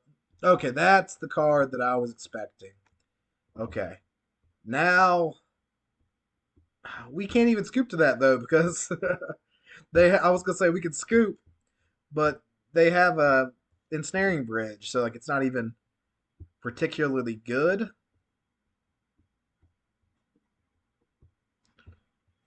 Weirdly, we put this in hand, I think.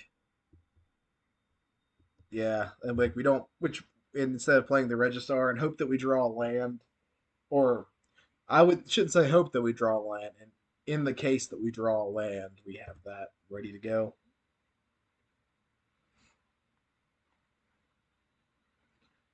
Titania is interesting. It can attack a lot quicker than Regisar can attack. Gotta get in there with the ensnaring bridge. I like it. That does put them on like an unnecessary risk for ensnaring bridge. But with Portal in play, they probably don't really care. They probably would just assume that the ensnaring bridge die anyway. Castle Lockblane's a sweet card in this deck. Well, now I think we have to do the thing.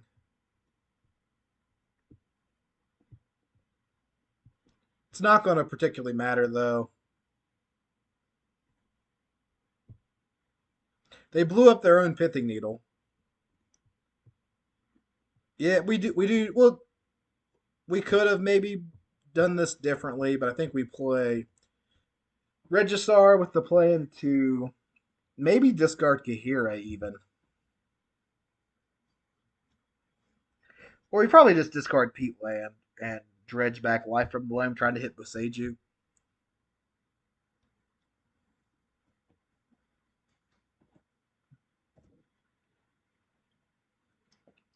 This is interesting. They're would rather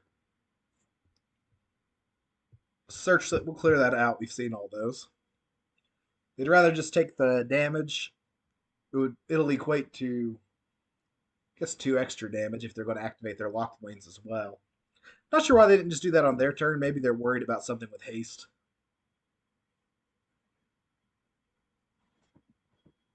Believe believe we brought in the second Pithing Needle. We did not. Remind me next game. You people watching in the future, remind me to make sure we bring in the Pithing Needle instead of the good old Nile Spellbomb. Which, like, Nile Spellbomb is relevant in this matchup. If you've watched this channel before, you know that this Cabal Coffers type matchup is a nightmare matchup for us. What's frustrating here is like if we hit Boseiju, we're right back in the game because we have life from the loam. We can start blowing up lands and blow up the snare. Well, first we probably have to blow up the portal, but then we can blow up the snaring bridge. We can get well, we can't get pithing needle on Karn anymore. But there's a lot we can do. Opponent is in danger of taking too much damage off a Locked Wayne. God, they have so much mana. It's insane how much mana that this deck can generate. Like we're on turn 10, so 21 mana is not that insane. If you just sacrifice Karn and show me Walking Ballista opponent, I'll scoop. Okay, so you didn't do that.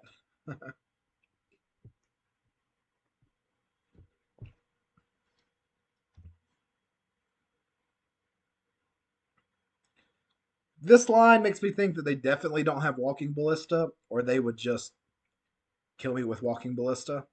I would, or minus down card to show me a Walking Ballista.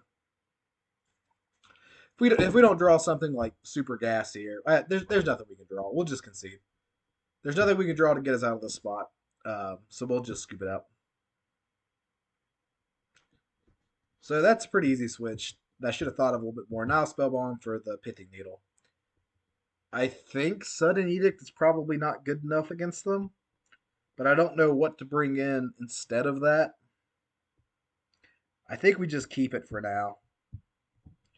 They don't appear to have brought in main deck Graveyard Hate. Like there's, well, I'm 50-50 on bringing in Turok and losing Kahira. So we'll take our time a little bit. And if we can get all these Turoks in, we're just going to play the Turoks. Yep, we got them in. We're just playing the Turoks. I think that they're going to play a little bit more Graveyard Hate this game.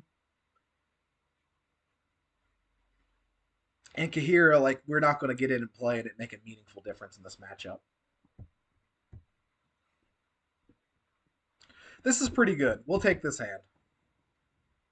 It's by no means perfect, but it's good enough, I think. I'm just going to fetch basic Swamp here. There's no 1-mana green spell that we care about. Oh! Well, we're going to want to play Titania, so we do have to fetch the green source, actually. Hopefully we get rid of whatever way they have to get Urborg. So Expedition Map and Profane Tutor or Inquisition. I think we actually here we take the Inquisition with the plan of blowing up the map with our Witherbloom command. Seems odd, but it does slow them down, and we don't really do anything this next turn anyway. Unless we top deck a Thoughtseize, which we don't.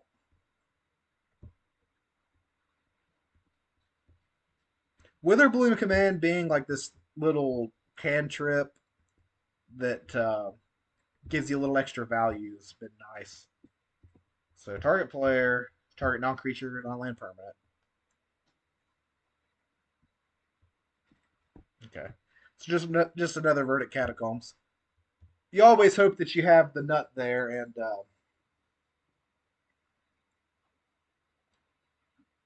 and hit an Urza Saga, but not today. Not today.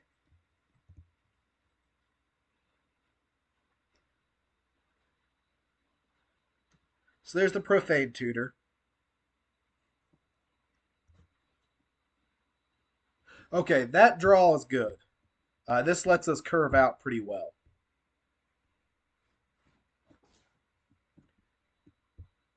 So hopefully whatever they do on their turn causes them to tap out. And we can kick Turok and just have it so that they've lost enough resources that even if they manage to get some mana, that like it's going to be hard for them to come back in the game. We'll see. So they'll draw a card, play a land. It's unlikely. Turok being random helps for sure. Uh, they don't know that we have a Turok in our deck. They could maybe suspect it since we lost Kahira, but okay. I was gonna say they have to make this play where they play the coffers.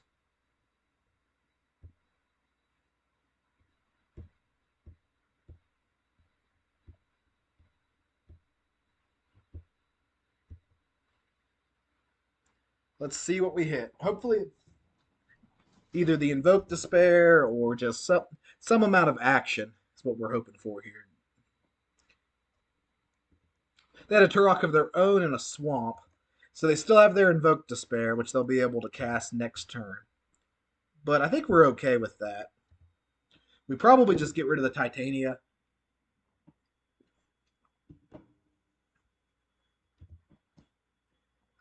So they can get the Urborg, they draw a card, and they can cast the Invoke Despair on this turn.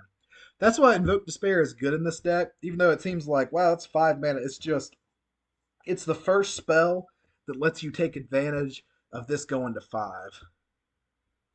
So I think that's pretty easy. Just get rid of that. Notably, like, we don't really have the need to. Ooh, there we go.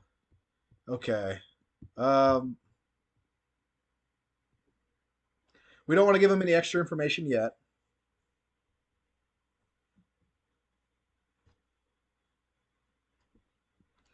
Does this care about?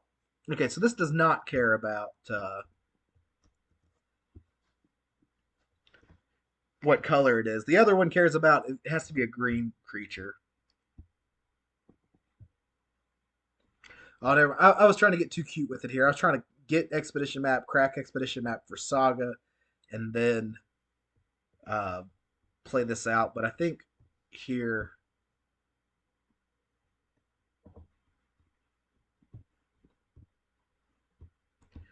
I think we Pithy Needle for Karn, or let's Pithy Needle for Blast Zone.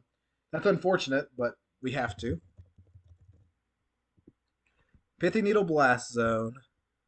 Um, I do think this is the play with the highest upside is blowing up the Urborg. Because then the Cabal Coffers is basically useless. The downside is, it's worse for us if they manage to. We took one damage unnecessarily right there. That was silly on my part. Should have been paying attention, but the likelihood that that one damage matters is like near zero, but still.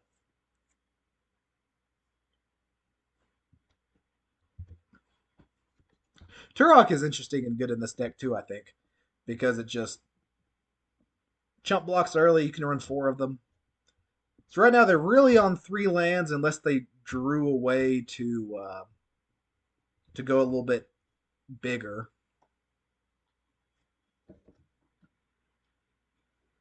If they drew an Urborg, we're in trouble. Even if they drew a Swamp, we're not in the best spot because it's okay. Profane Tutor and Mystifying Maze. That's an interesting one. If you've never seen this card, I've only ever seen it played in Penny Dreadful. Most people don't even know what Penny Dreadful is. um, it's going to be good against our Turok. So hopefully they don't have an ability to get this online reliably soon.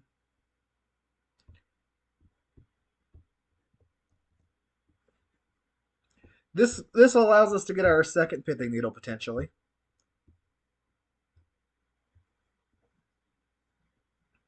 This also puts them on a 2-turn clock, so they have to draw something next turn that's going to make a big difference in the game. They lost their March. That makes me think that they have a land as their second card in hand.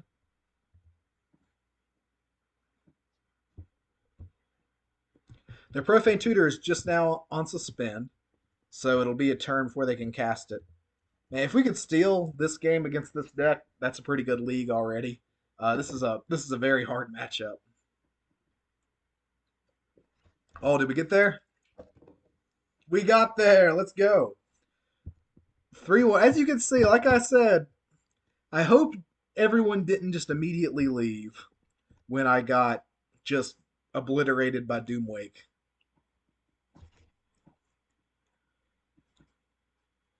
Oh, God. Well, 4-1. I'm going to be tweeting at Doomwake later, probably, if I can find him.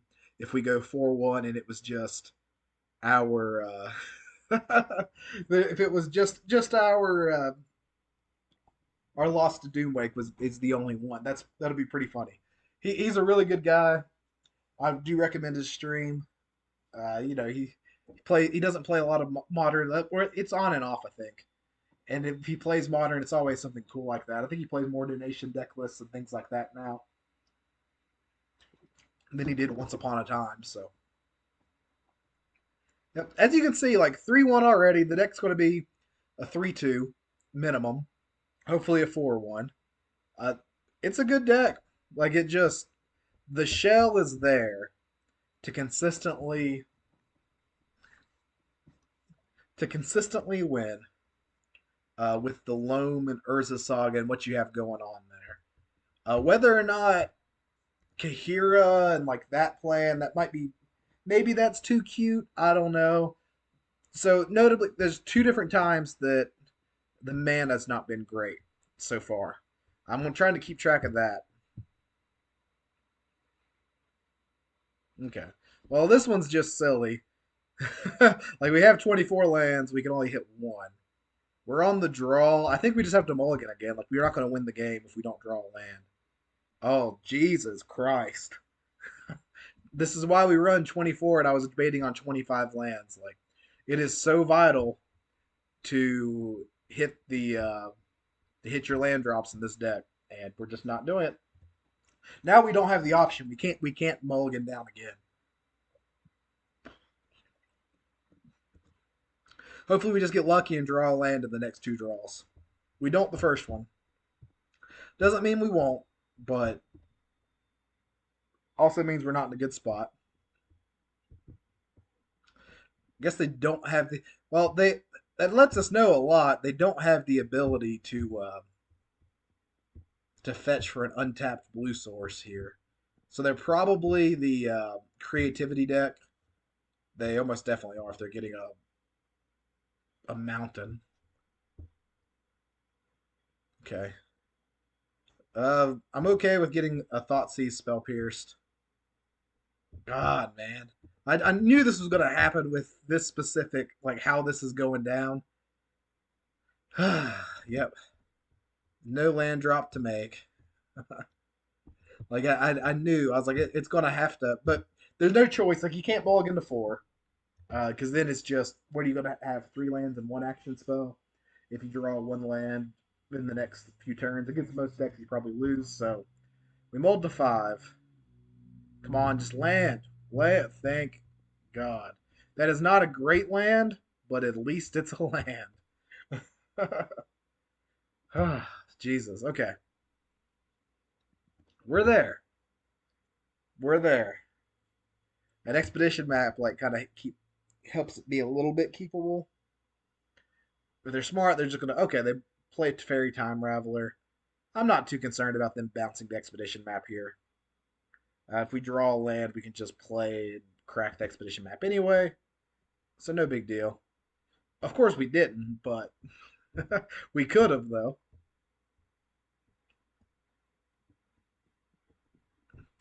This one's just variance, bad luck.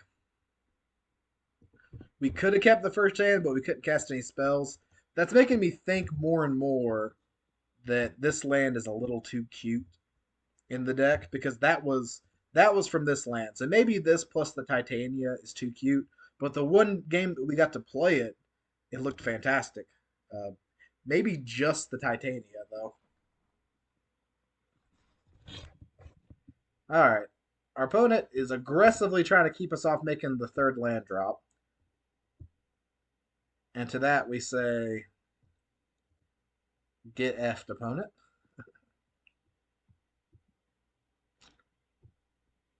I do think we're fine just putting our life from the loam in the bin.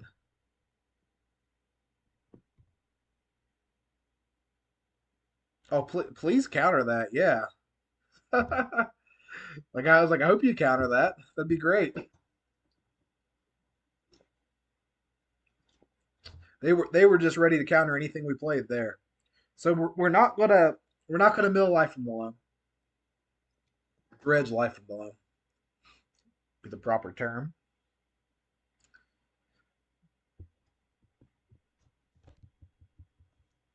Hoping we just naturally draw a land. Come on. I don't know if our opponent's in our upkeep or if our computer's being a little bit slow, but you have a stop on my upkeep, opponent. They've done this, I think, at least once a turn now. You'd think they would consider. Okay, there they go. They finally realized what's happening. Okay, well, I don't love drawing Urza Saga here, but it makes them bouncing the Urza Saga like they're getting ready to do with Teferi a little bit worse. And they are struggling on their land drops as well. Like we're on turn 6 here, and they're just now on 3 land drops. So maybe we just get lucky. They'll discard 2 cards with Fable and probably hit their 4th land drop. Hopefully they don't bounce Saga with Teferi. Okay. Here comes the Dwarven Mine. Do you just win? That's the question. And the answer is probably, but don't know. They're not in any hurry to do it at sorcery speed. They're going to go ahead and get their value.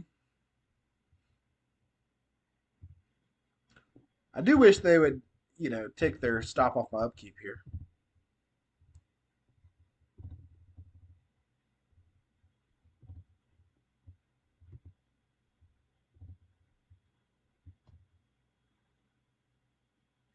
We should have left the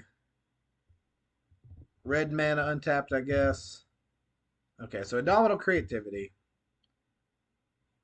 and exiles that card. Okay, so I wanted to reread this card because I've been thinking about running.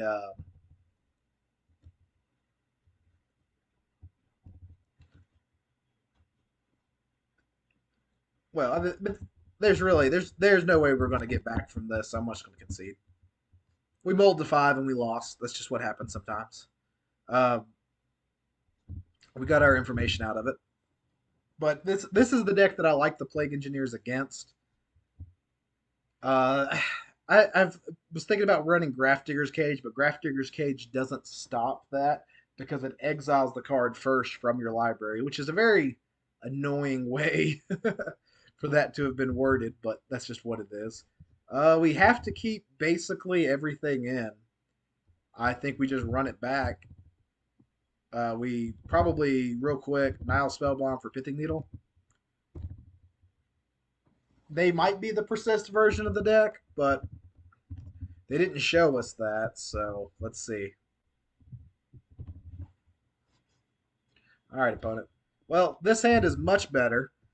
This is why we love us Urborg and Boseiju working together. Okay, this tells us now we are not going to play Life from the Loam anymore. Not that it really matters against us, but it could. I mean, like at some point or another. So I think we just easy take the Wrenn and 6. Just play around the Spell Pierce well. We don't really.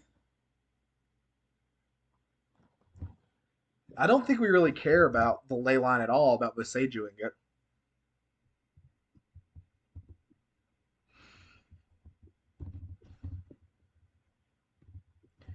I think we just tear their hand to pieces here. I forget that I just forgot I couldn't retrace it, but and so I didn't necessarily need to shock there, but I'm fine with it. Hopefully they maybe spell pierce something else too, or they tap out here maybe. No, not tapping out. Well, we're not going to play the Liliana into the spell pierce. There's not really a good reason to.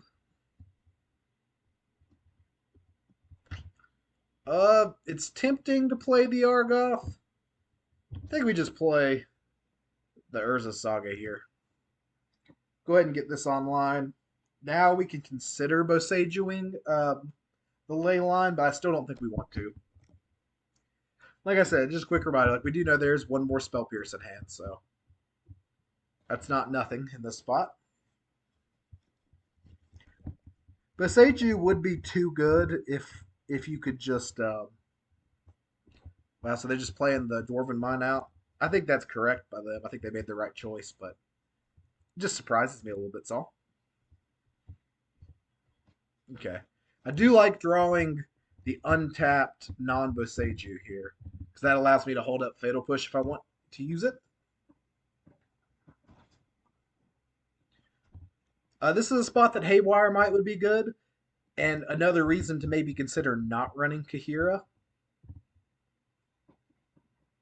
I think Kahira is better in the future White Splash, but just for the sake of the video, I wanted to, you know, wanted to experiment a little bit, do something different.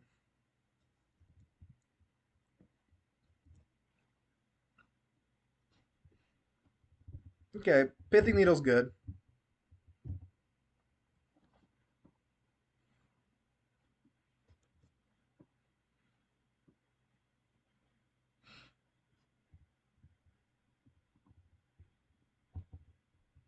I think we get the expedition map here. Um, maybe you want to hold up or to play out the Pithing Needle or and play the Boseiju out. I think it's okay not to.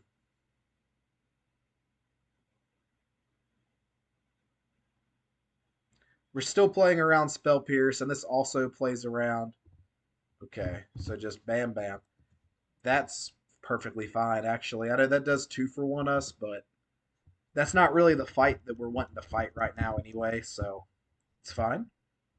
And I think that they're thinking that they don't want us to have Boseiju, which is that's kind of nice to like have them really convinced that we're that hard reliant on our graveyard.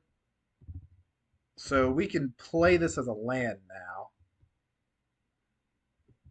This is tricky. I think maybe we just start making tutus, maybe at instant speed. Um, hmm. No, I think we play the Liliana here. So the Liliana is played around Spell Pierce now.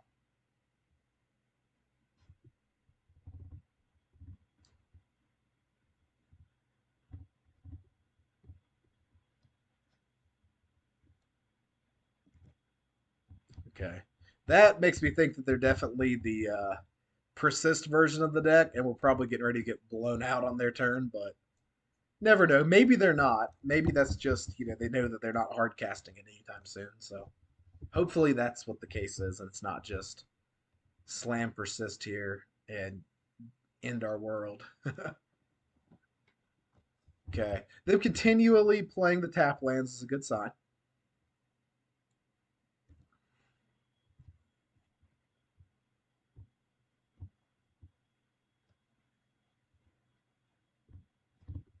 I'm just going to discard the land.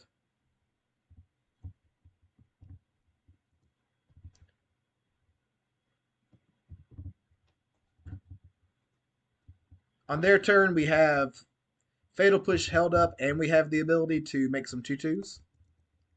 It does start decking us making the tutus, but, 3 cards a pop. They resolve 1 Archon. We're dead, so. This is good because we play around double Spell Pierce here, or Spell Pierce and Indomitable creativity here. And hopefully this represents that like we don't have much and they should just go for it.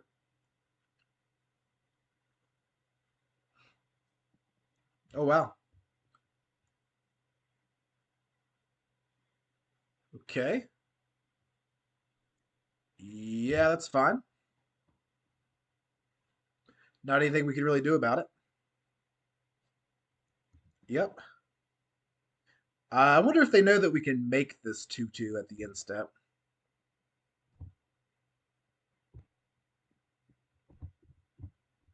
Oh, we can't. I've made a mistake. What does this say? Oh, it's activate only as a sorcery. Ah, God. That's horrible, actually. Like, that makes me not want to run the card or Titania.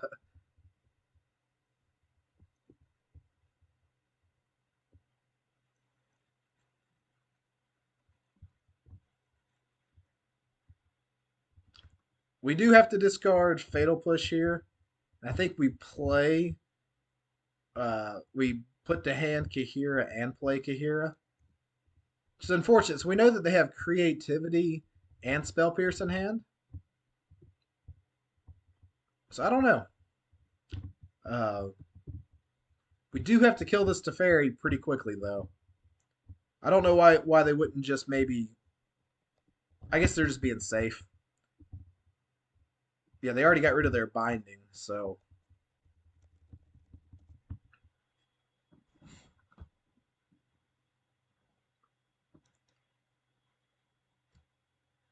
we could just ult Liliana this turn, and they're in a pretty rough spot. Okay, they just go ahead and they know that, so they go ahead and take care of the Liliana. It is unfortunate that I didn't know. This is the first time I've ever played with this Magic card, so we get to have a nice learn with me learn with me video. All right, we're gonna just kill Teferi first. We know that they don't have like we know exactly what's in their hand, and that's creativity spell pierce.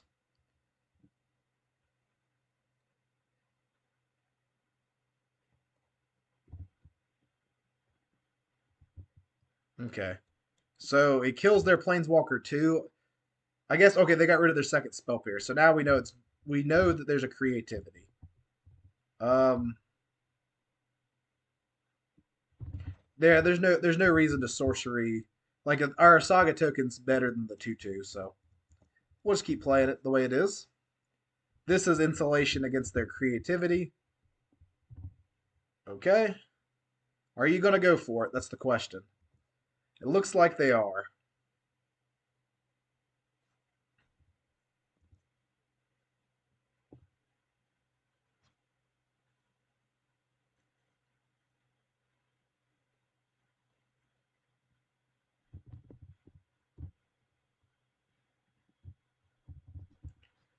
We get to get the blowout.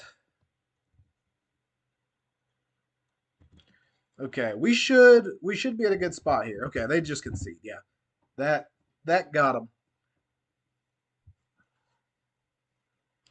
You know, an opponent's a little bit salty if they're hitting draw your next card. After not always, I draw my next card sometimes too, but it's just funny. We I think are going to bring in Regisars. So they're playing with the plan of turning off our graveyard. So the loams really aren't doing anything. And they're just kind of a sideways thing that we're doing with the deck anyway. It's not the main plan.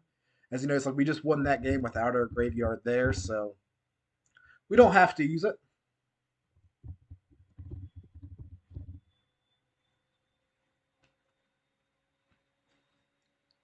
I think this hand is good enough in this matchup. So this is the old joke that okay, yeah, let's go. It's not it might not be good enough anymore. But it's what we got. It's still not bad. Saga makes it not bad. But that was just it was funny how that went from like, wow, this is a great oh god, yeah. This is the makeup for it card. The old sideboard juke. I think we just take the Fable here, or one of the Fables, or do we take the Prismari command? This is tough. I think we take the Prismari command.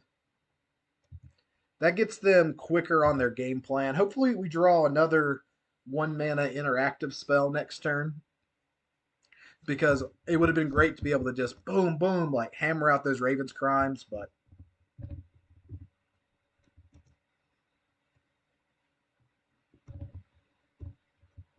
we can't do that.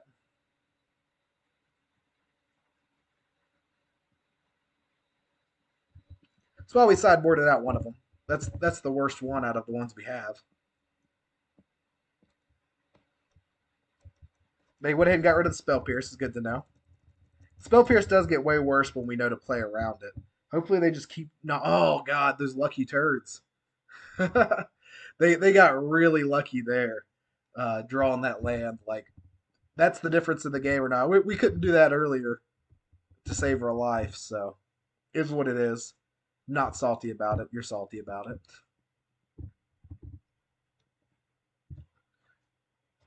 All right, play the Fable, create the 2/2. The thing is, this just grinds well and blocks our Regisar well. That's why it's a little bit salt-inducing. It's not the end of the world. We can name. The thing is, we can't name reflect. What I hate about these cards is you can't Pithing Needle the backside because it's not a card name.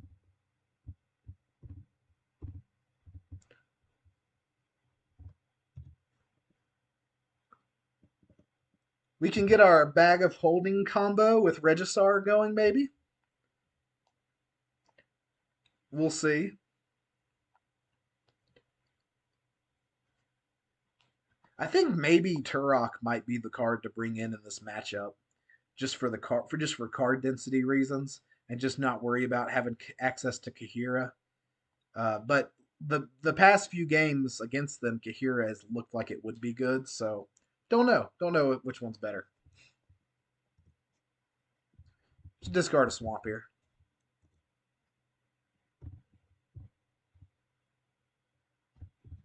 Come on, our opponent is we're behind them on the clock, but they like to have this stopping our upkeep quite a lot.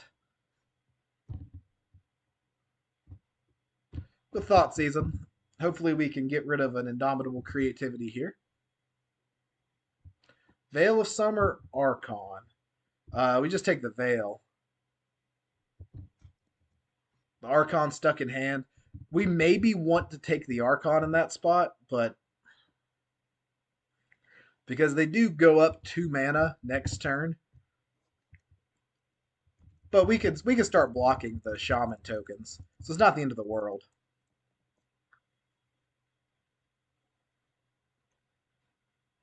I really like this card. Is so much better than it looks, and it always is. I think retrospectively we should have taken. Oh yes, they did. Why didn't they see that line? Just keep the Archon with the plan of casting the Archon. Like you're like a turn away from it. Literally a turn away from it now. I think you just do it. Maybe they drew exactly creativity here and just get to blow us out anyway, though. So that's possible. But they do. They need to attack with both goblins, right? So to get they could get 3 Archons potentially here, which is just nuts. Like I like this deck. It's neat in concept. Uh, I don't like that it's 4 color. Like I don't like decks that can run that many colors, or it's basically 5 color, I guess. But it's not a big deal though. It is 5 color. I guess I've not seen any. No, I've seen 1 card of each color now. I guess if they hit exactly creativity, that's pretty good. We can just scoop to that. Yep. So here's the 3 Archons. They did hit exactly creativity, and they get all 3 Archons, and we're dead. Cool. GG's. Thank y'all for sticking around. 3-2. I think that we could have been 4-1 there, but it was a fun league. I'll go ahead and post this up. Uh, I like this deck idea. The So just so you know, the Golgari version of the rack has not, or the Golgari splash that we've been playing with Boseiju, it has not done worse than 3-2 in a league I've played. It's been the most impressed that I have been with the deck thus far, and I'm going to go ahead and probably go ahead and post this up. I might play another league tonight. I might not. I might switch up the list a little bit and do something a little bit different. But I'm really happy with the Golgari shell. Unless I get a 5-0 that I record or something after this, you're not going to see another video until I play either the smallpox deck uh, or like the a white splash. So y'all have fun. Keep racking. Thank you for sticking around. And we'll see you.